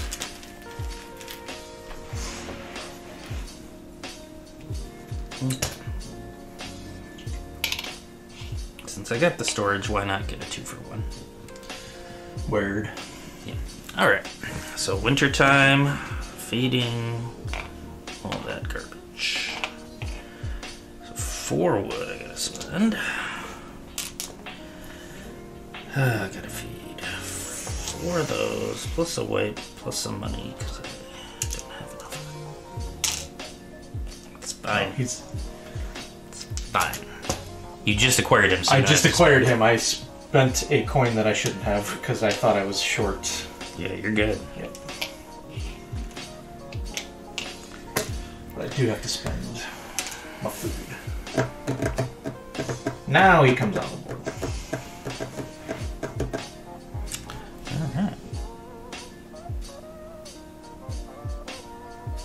available on Drive-Thru RPG. I'll look into that. That sounds really interesting. Thing is, like, I'm interested in a lot of RPGs. I would like to try out some new systems, but like I said, it's just a matter of when am I going to try them. I need to be full-time. Like, is full-time game player a job? Because because if it is, let's make that happen. Just need the funding. Alright, I think we're on our last round now. Heading into the final round. I think so. Still only picking one, or placing one. Oh, blue one! You just keep crushing me with those blue ×2s. There you go. Double production on white.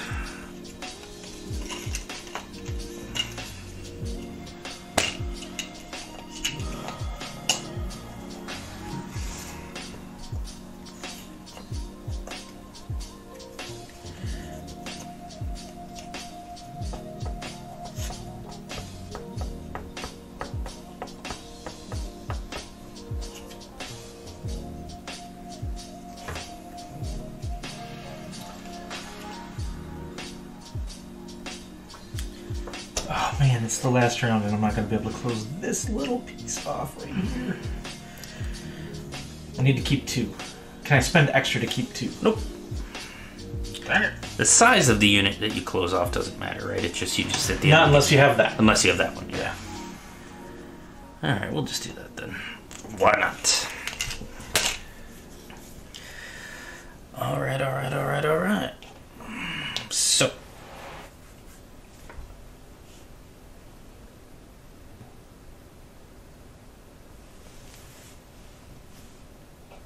And there's a +2 fire, which is super cool.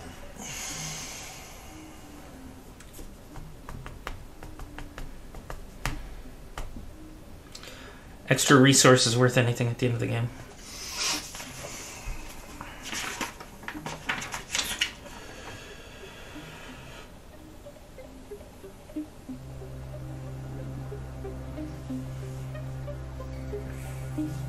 No, not unless you have a bonus tile that gives you... says something about it. Yeah, okay.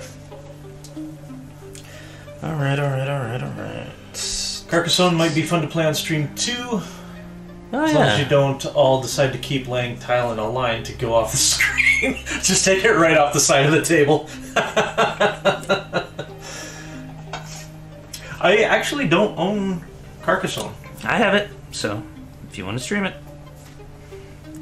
I haven't played that in quite a while. We do have Isle of Skye, which would be a pretty fun one. Although I would want to have more...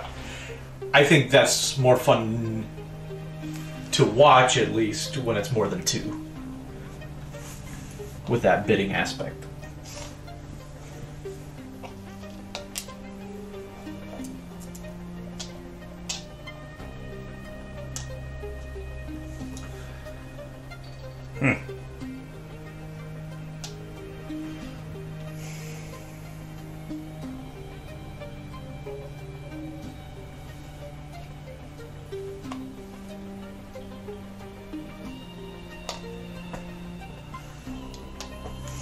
Guess that works. White does an extra this round. 3 and 4.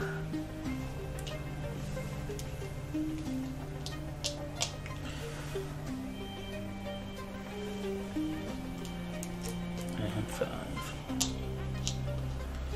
Too bad we don't have a tile for extra resources, because I am going to have a whole bunch left over. Oh, I should probably do that guy too.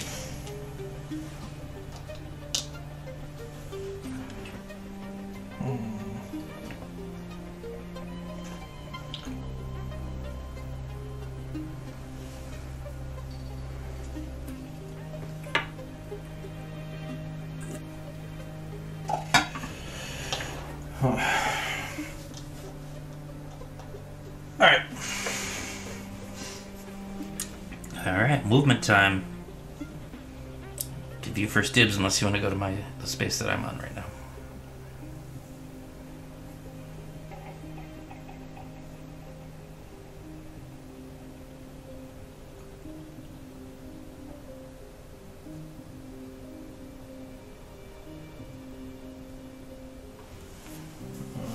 I feel like...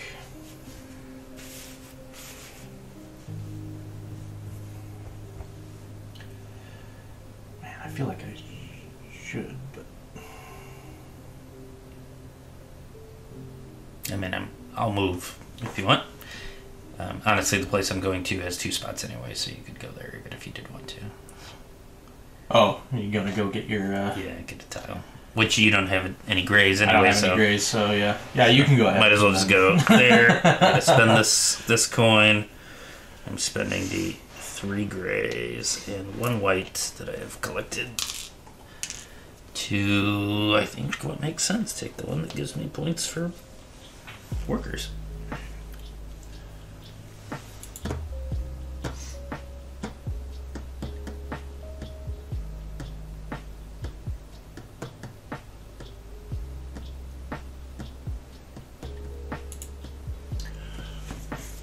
Alright. I'm gonna go make a sale. So a blue and a white.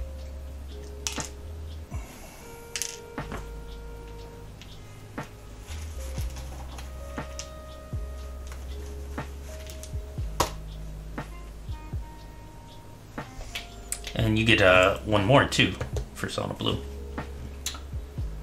I do, but I can't. I mean, I guess I could draw. Yeah, if one of them's a 0, then trash the one you don't, right? Because you get to pick which one you throw away, right?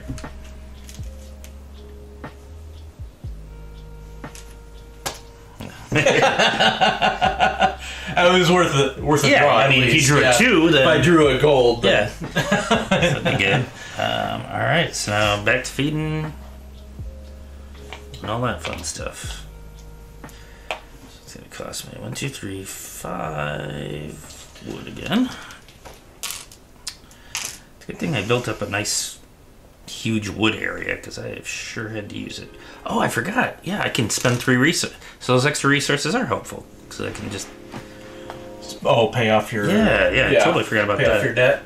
I need 2 of those, and then the 1 white. Speaking of RPGs, there's a Cyberpunk bundle and a Pathfinder bundle up on Humble Bundle. Interesting.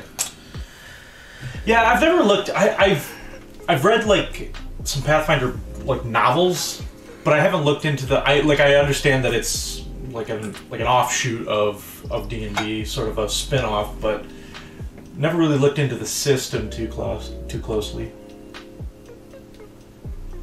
There's 2 for Pathfinder, one of PDFs of the books, and the other is for virtual tabletop. Okay, cool. Yeah, I'll have to look into that. Alright. Alright, I think that's the end. I think that's all she wrote. Alright. I'm gonna throw up my score app just because it makes it a little easier.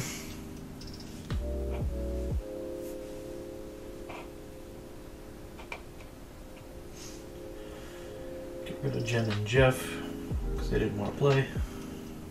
How dare they? How dare they? Alright, so final scoring.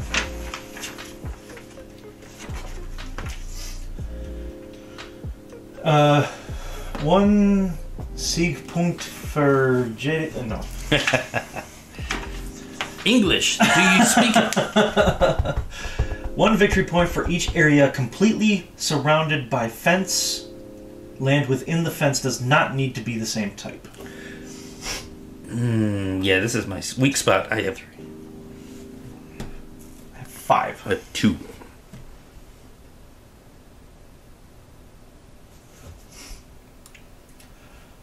Two victory points per farmer and laborer. 2, 4, 6. 8 points for me.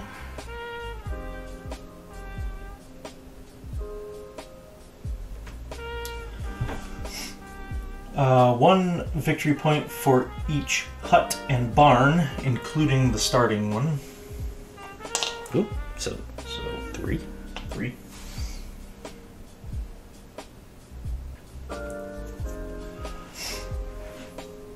Two victory points for each gold coin and 1 victory point for each silver coin. Oh, no! That's yeah, killer. Oh, that's the difference maker, I think. Yeah, I got 3. I almost went to sell just to try to get some more money. Yeah. And then victory points for improvement tiles. Which you got 5 for that, so right? I got 5 more. And I got 4 for mine. So yep. You got me. 25 to 20. You said you had 5? 4. 4. 4 total. Yeah. 25 to 20. 25 to 20. Ugh. Heartbreaking. It actually just continues my losing streak. I'm on a solid 1-month losing streak of multiplayer games. GG! GG. Good game. Yeah, It's, yeah, that's true. Yeah, the only game I won was a solo game of Newton that I played this week. And I guess technically you'd only call it winning if, it's one of those solo games where it gives you, based on your score, you could be between, like, a total loser or the king of the world, and I was, like, 1 slot above the middle. You weren't total loser? I was, good enough. So, yeah. No, that's the thing with, like, a lot of... Most Euro games tend to have that kind of scoring in their solo modes, and I don't mind that, but it's not quite as satisfying as a win or loss, like a black and white win or loss condition. Yeah, you know what I mean? Exactly. Yeah, I definitely prefer the solo games that, have a win or loss.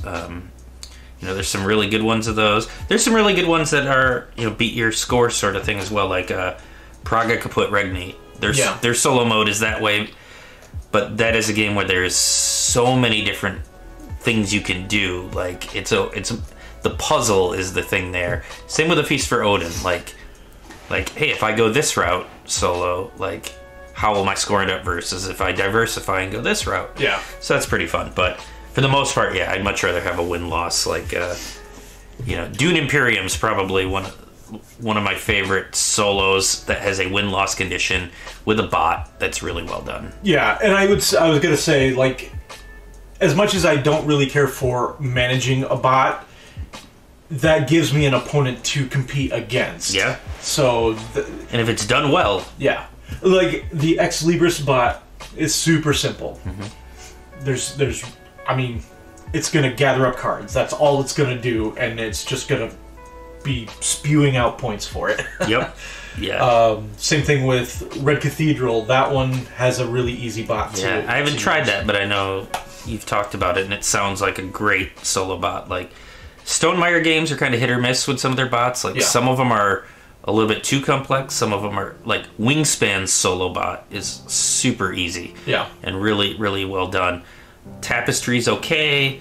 Viticulture is a little too fiddly for my likings. Scythe is... Yeah, Viticulture's kind of in the middle for me as far as... I actually played the entire Rise of Fenris campaign for Scythe solo. Oof. And it was a little fiddly. It wasn't unwieldingly, whatever. Yeah. But yes. But there's definitely some that are better than others. And like I said, out of recent ones that really stick in my mind, I'd say Dune Imperium is one of the smoothest solo bots out there for sure. Yeah. Especially they've added some app integration, which adds some randomization and card row maneuverability. So, a lot of good stuff. But yeah, Locke, I remember you saying you liked Ex Libris. It says backtracking a bit to 3D printers, but remember if you get an FDM like the Ender, that's not great for miniatures. FDM printers are more for terrain style things. If you want to print figures, go with a resin printer. Yeah, I do remember reading that that those ones give a much smoother finished product. Yeah, I guess. I mean, if I started playing D&D in real life, like at the table, that's probably something I might consider. Yeah, for minis. Yeah. But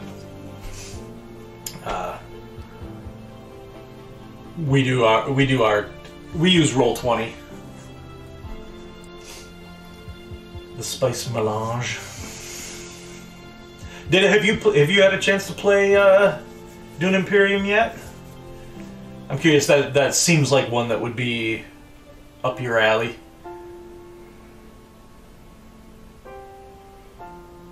Yeah. So whimsical, yeah. I love Dune Imperium. The more I play it, every time I play it, I feel like I like it more. Yeah. It's definitely one that I could see next time I do like my own top 10 games. I very well could crack that top 10. Should we put it up for a vote, guys? Should we get a Carl top 10? I don't think mine would be anywhere near as interesting as Jen's. Jen's was a bigger surprise. So, like, you and I, we talk in pretty... Yeah. You could probably pick 9 out of my 10. Yeah, we talk in pretty good detail about what our favorite games are and things. Mm-hmm. And Jen will say, you know, I really liked this, or, you know, that wasn't for me. But, like, as far as, like, rankings go, I had no idea where things were going to land. Yeah, it was great. So it was a big surprise for me. A lot of, not necessarily. So I guessed 4 of her top 10, but I don't think I could even attempt to put them in any kind of order. Sure. Selfish Lock says, "Yay, Carl top 10." Yeah, we'll put it up for a vote. It's easy enough to do. I constantly do my ratings and constantly fiddling with BGG and my account. Yeah, I just went through and updated my ratings on a lot of games just last week. Yeah, it's almost like every time I play a game, I relook at like all the other games that reminded me of and like re-rank them. And spend way too much time looking at that crap. But that's the curse of like High Fidelity being my favorite movie of all time. Like I'm obsessed with ranking things. Like, you tell me something like, "Oh, I'll give you my top 5." That's fair. Hey Jen, that's because I'm a wild card. Yeah, it's true. It's true. I couldn't disagree with. I don't think anything you put on your top 10. I don't. Well, I mean, other than the ones I hadn't played, but every one of your top 10s that I've played, I can see exactly why it's in your top 10. Yeah. Jen says, yes to Carl's top 10. You guys would have good discussion. Data says top 10 production quality games. That'd be an interesting one. I think I mentioned it to you before. Everybody should try out... Oh man, I have no idea. I see that game all the time. I have no idea how that's pronounced.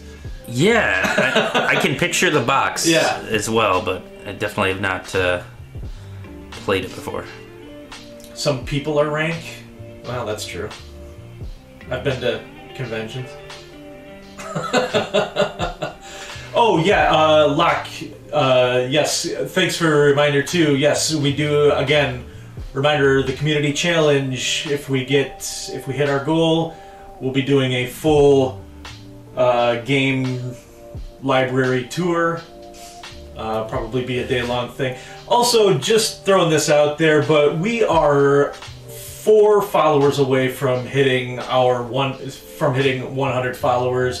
If you're not following the channel yet, it would mean a lot to me to get to that milestone. So if you have enjoyed this stream at all and have enjoyed the conversation and the content, please consider giving us a follow. That would be amazing. If I could hit that milestone, that would be huge. Redeem those points. Yes. Yeah, I'm a super amateur when it comes to Twitch. Like, I only joined Twitch because you set up this channel. Yeah. So yeah, the stream this weekend was the first time I realized, oh, there's like things I can do, like, oh, points? I didn't even know this interact with the channel. Yeah, so that's why I started throwing points at this review the wall thing, because, I mean, I think we've probably done that 100 times over the last 5 years, like, just talk about everything that's on the wall, but so in a formal setting, I'd love to hear. So basically, this is how it goes on Thursday nights after we finish our regular game night. We stop, we talk about the game for a minute, and then we turn around and we kind of go like this. Yeah. For... and usually it's, oh, I really want to play that one again. Yeah. That one was really good. Yeah, we should get that one played soon. And then we try to add it to the list and get it played. Let's see. Need to stream my family playing Pompeii. Oh, I have never played Pompeii. That's one I've always seen and would love to try. It looks great. Yeah, that sounds interesting. Yeah, it looks fun. Someone pulls out an omen card and it's usually screaming of burn mom, no burn dad. Yeah. Yeah, I love some of those older games that, I mean, when we say older game, we're talking like 10 years old at this point, but like there's so many of those that just never played, and honestly that's kind of where I've been drifting towards lately with my buying habits, is like those older games. Like right, well, you've got El Grande, that was so good, like I hunted that one down. I just picked up Lancaster recently because that's another out of print one that just looks really good and kind of a classic experience. And I've never had the chance to play Power Grid. That's another one too. I should play Power Grid at some point. Like, I mean, it's a classic. It's been, pretty highly rated for quite a while, and I've just never had the opportunity to really play it. Absolutely. As much as I'm cult of the new, when I hear about an older game that I've never played, that excites me just as much as like a new game. That's like Pompeii. Like if Pompeii was here and we'd never, I'd be like, let's play it. That'd be cool. One that's on my list that I don't even know that they made an English copy of it, but Helvetia. Was that a? Oh my gosh, I want to say it was either a Kramer or Kiesling. I don't know that it was.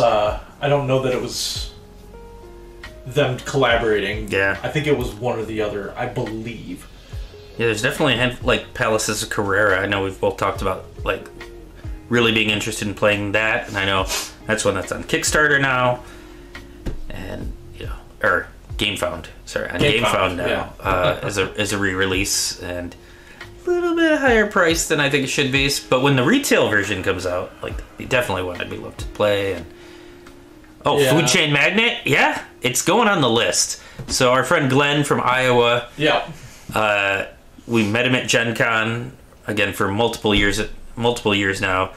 He brought Food Chain Magnate so we could play it at Gen Con. We never got around to playing it, so he said, take it home with you. You guys play it. Give it back to me next year when we meet at Gen Con again. So that is on the list. They're going to be on the next list of games to play. So I would say in the next 3 or 4 months, Food Chain Magnate will be hitting the table. Yeah.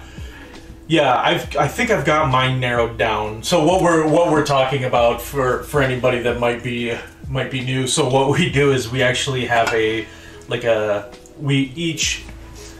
So of the three of us, myself, Carl, and my wife Jen, we will put together a list of like 3 games typically that we really want to try to get played, and we will put it into like a randomizer, and it'll spit out a game, and that's the game we're going to play that week. So then I'll post it up to my BGG profile along with like the publisher description and usually some sort of tutorial video of how the game plays. And so we go into game night kind of knowing what we're going to be playing that night.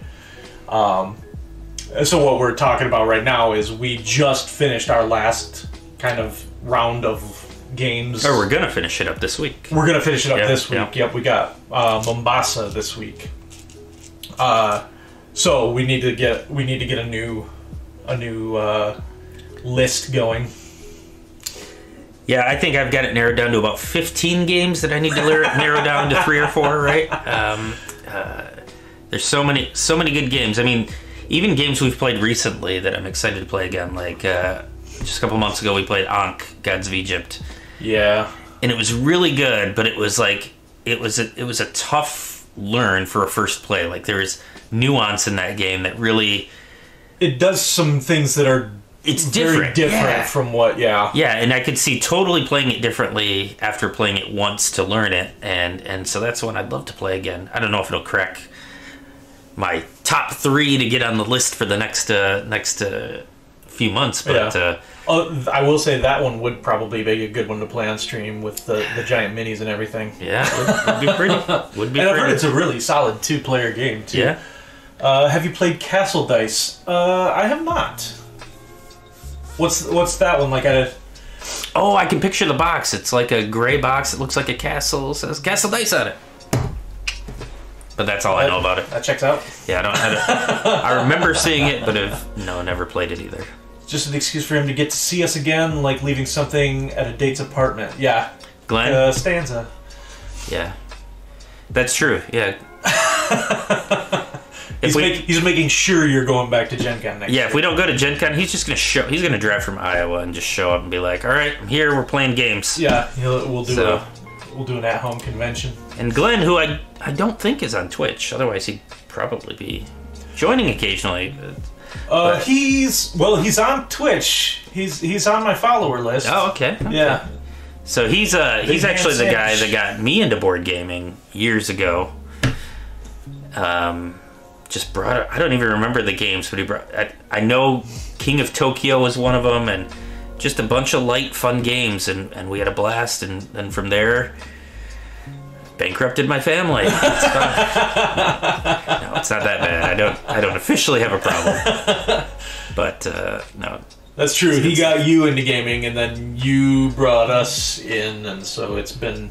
Yeah, we're just slowly corrupting our way down the line. Simple but fun, lots of hidden strategy. I like games like that. I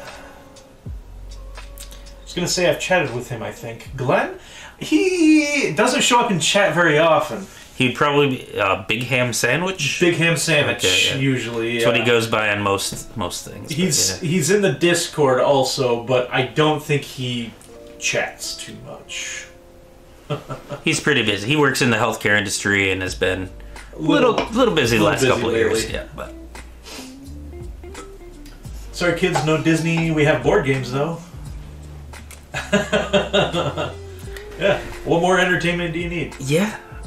Glenn is like the I'd say there's a lot of truth to that statement that Glenn is like the Godfather. Oh, Locke, yeah, you may have chatted with him a little bit on the Discord. That's possible. Because I think he has posted a few things on there. He does post things occasionally in the Facebook group too.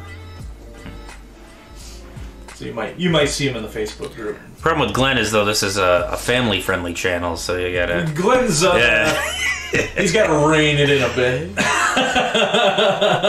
He did chat about For the Table. Yeah. I still haven't gotten that shirt. I should order that. Oh wait, no, wrong thing. It's.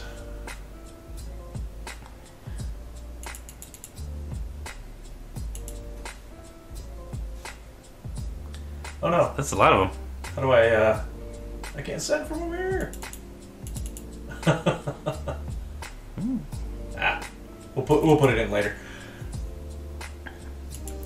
So I think another thing you should put on for voting for people is for you to play Munchkin on a live stream. Since you've never played Munchkin, I think the people need to see you.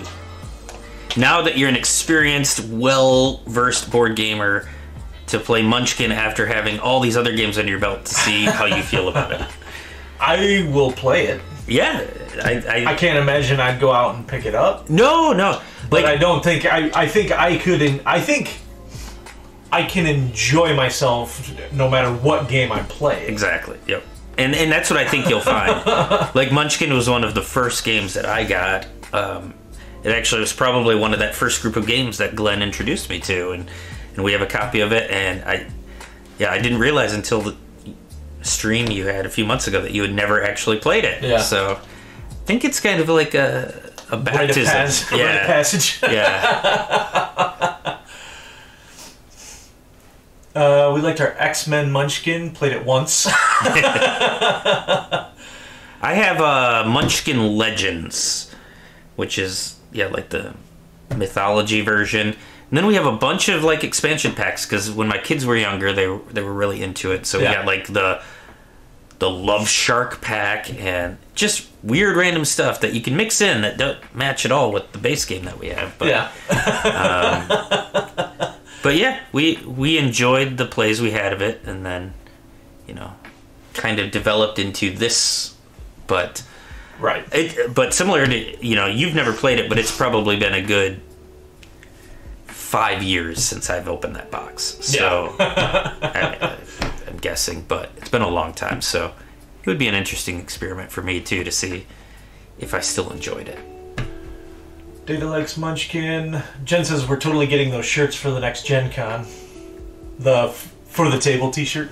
I think it makes sense. As long as there's a BCBG logo on the back or something to make it worthwhile to bring to a con, right? Ooh, we're talking like, so I might be able to do that. Or even on the front, BCBG with For the Table underneath it or something. Yeah, I'd have to do a redesign, but that's possible. I do have hats coming. No, I don't have a lot of hats coming, but it's going to be a very similar style to this type of hat. But rather than the Michigan logo over here, it's going to have the BCBG logo down here in the corner. Nice. Any wool hats, winter caps? No.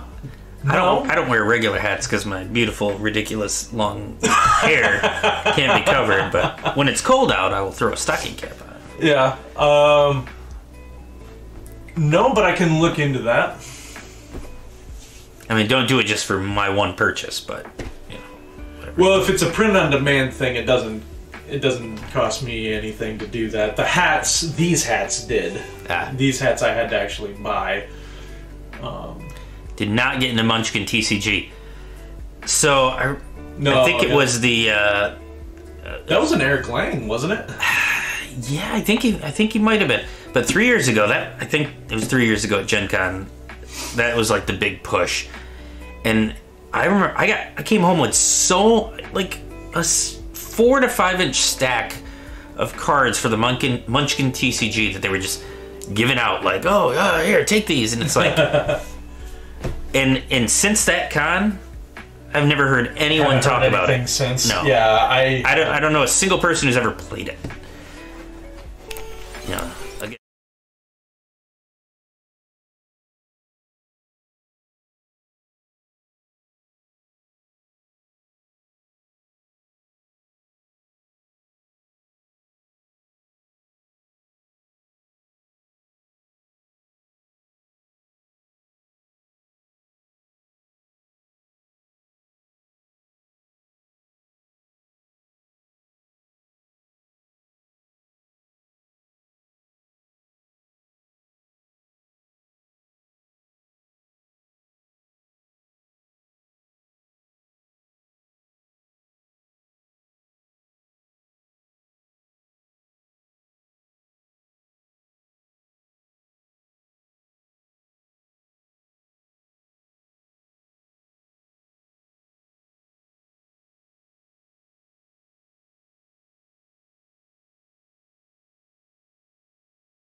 What?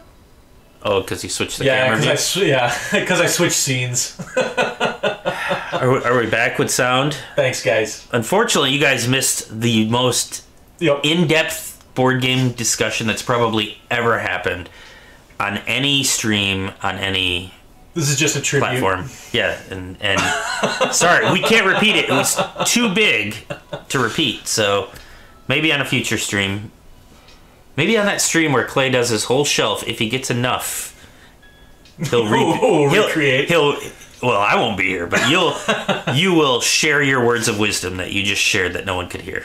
No, sorry, can't do it now. Sorry. All we were saying, we were talking about. Don't give away the secrets. We were talking about TCGs, so we were talking about the Munchkin TCG, and Tenacious C. I like it, and how like the amount of hype for the TCG. There's always a lot of build up, and then it's released. There's hype, and then it dies almost immediately. And we were saying it seemed like that. It was that way with the Munchkin TCG. It was that way with the G.I. Joe, with the Transformers, with the Warhammer. I don't even remember Warhammer, but not my exactly. genre. Yeah. And I said even with Keyforge, it seems like that was kind of. I can read lips, so it's okay. I read you say HCG Ed is the most amazing person ever, and we can't wait to get him in a game on stream. Hey, let's do it, Ed. So one of the redemptions is to play a game with us on stream here, so I don't know. I'm not sure where... Ed, where are you? I mean, you don't have to give specifics, obviously, but where are you located? And social security number. Don't do that.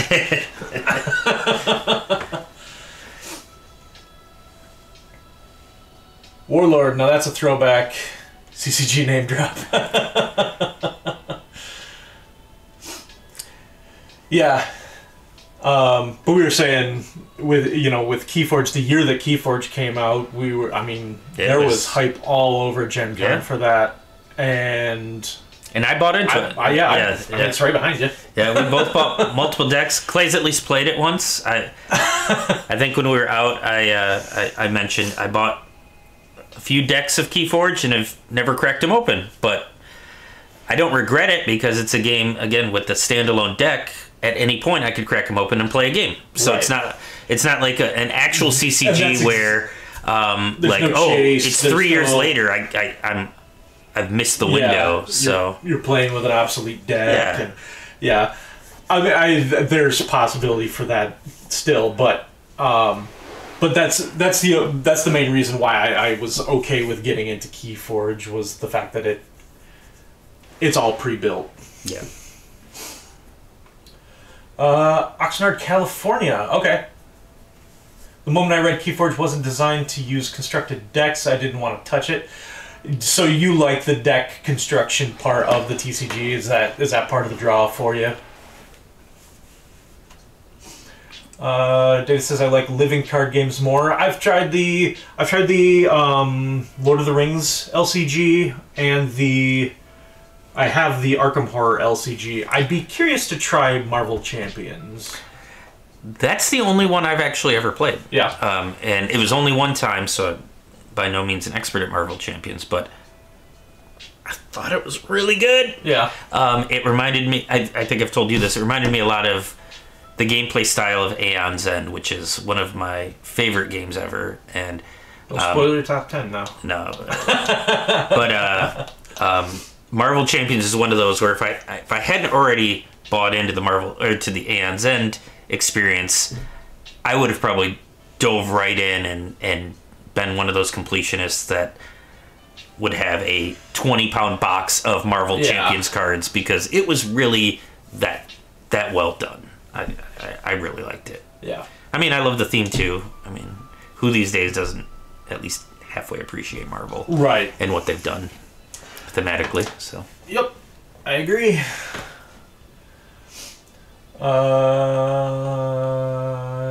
Let's see. Me too, except the core sets never have a full playset of all the cards. Yes, to an extent. Not if you want to really be able to do the deck construction stuff. That's true. I don't want to spend any more money on cards. Yeah, Locke is a recovering MTG player. Yeah, well, as much as I was given clay crap for never playing Munchkin, I've never played Magic. Ever. I have. I would not say that I'm good at Magic. I have played it enough to sort of understand the rules. And that's about it. I don't even think I'd get that far. Android Netrunner. Data says Android Netrunner is my go-to card game. And I've heard that's one, too. Speaking of games where it feels like you kind of fall behind, I think Android Netrunner would be one of those that I'd be a little intimidated to get into at this point. But now that it's dead, you could just catch up. It only cost you just like that. Tons of money and.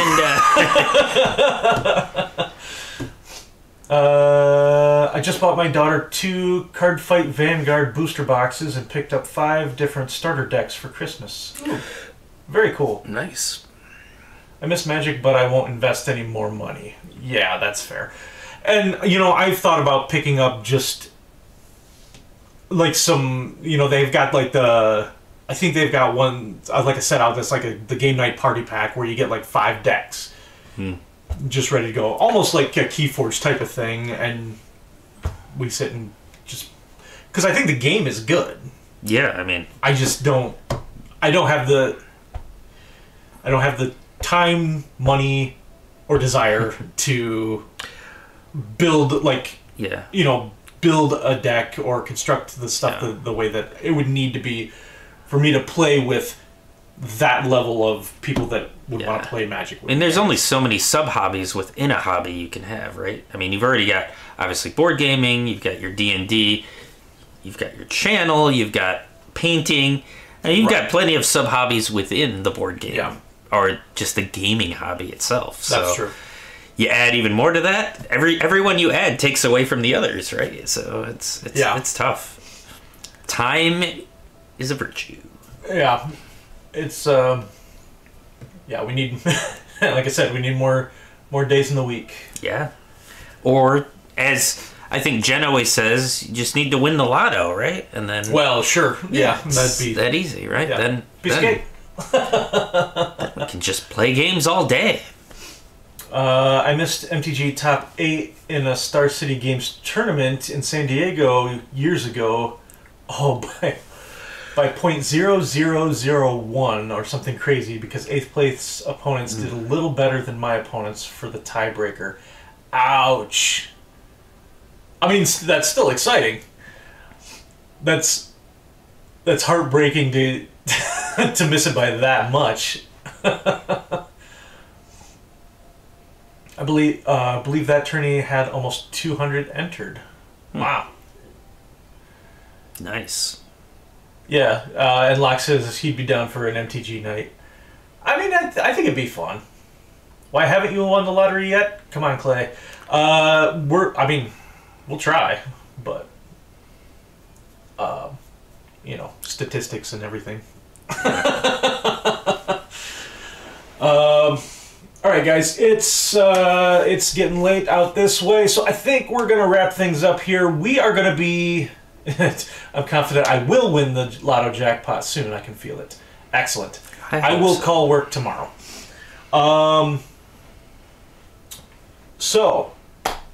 That's it for us tonight. Next stream will be this weekend. Like I said, I'm not 100% sure if we're going to be going with Saturdays or Sundays just yet. But stay tuned to the Discord, stay tuned to the channel. Follow us on Twitter, check out the Facebook group, all that stuff. We make all of our announcements on all those social media platforms, so you should be able to find out when we're going live next. Likely going to be Saturday morning, I believe. Ideally, I would like to keep it Saturday morning. Is this your Kabuto Sumo game? No? I would say likely either Kabuto Sumo, potentially Public Market, because Jen said she wanted to play Public Market on stream sometime. That's a very good game. I liked it quite a bit, so that may be the next one we do. Hands lock 5 Black Lotus cards. Wow! If you win, you're taking me to PAX. If I win, we'll go to PAX, we'll go to Origins, we'll go to Gen Con, we'll go to BGG Con. Essen. We'll go to Essen. Speaking of all you folks, start planning ahead. If anyone wants to go to Gen Con, we should get a big old group for Gen Con next year. You know, anybody in chat, do you guys go to Gen Con at all? Jen and girls have plans Saturday, though. Oh, that's right. So, probably not. What you got going on Saturday, Carl? You know I don't make my own weekend schedule. Yeah, that's true. I can do things on a weeknight, but weekends are tough. If I book something, I'm gonna be in trouble. And that's one of the reasons why I was a little hesitant to even move my second stream to a weekend, just because we tend to get a little want to eventually, but nope. Love to go next year. Never have. Looking forward to Anime Expo next year. You know, I've always wanted to make it out to one of the big Comic-Cons. I know they have a big one of those down in Indianapolis too. Yeah. But if we get enough people that are going and interested, we could do at least a small gathering down at Gen Con. I think that'd be really fun. Go down there, find a pub, take some games. For sure. I think that'd be pretty cool. All right, guys, we're going to sign out. I will see you guys on Saturday. In the meantime, I hope everybody has a great rest of the week. Have a good one, everyone. See you, everybody. Thanks for putting up with me.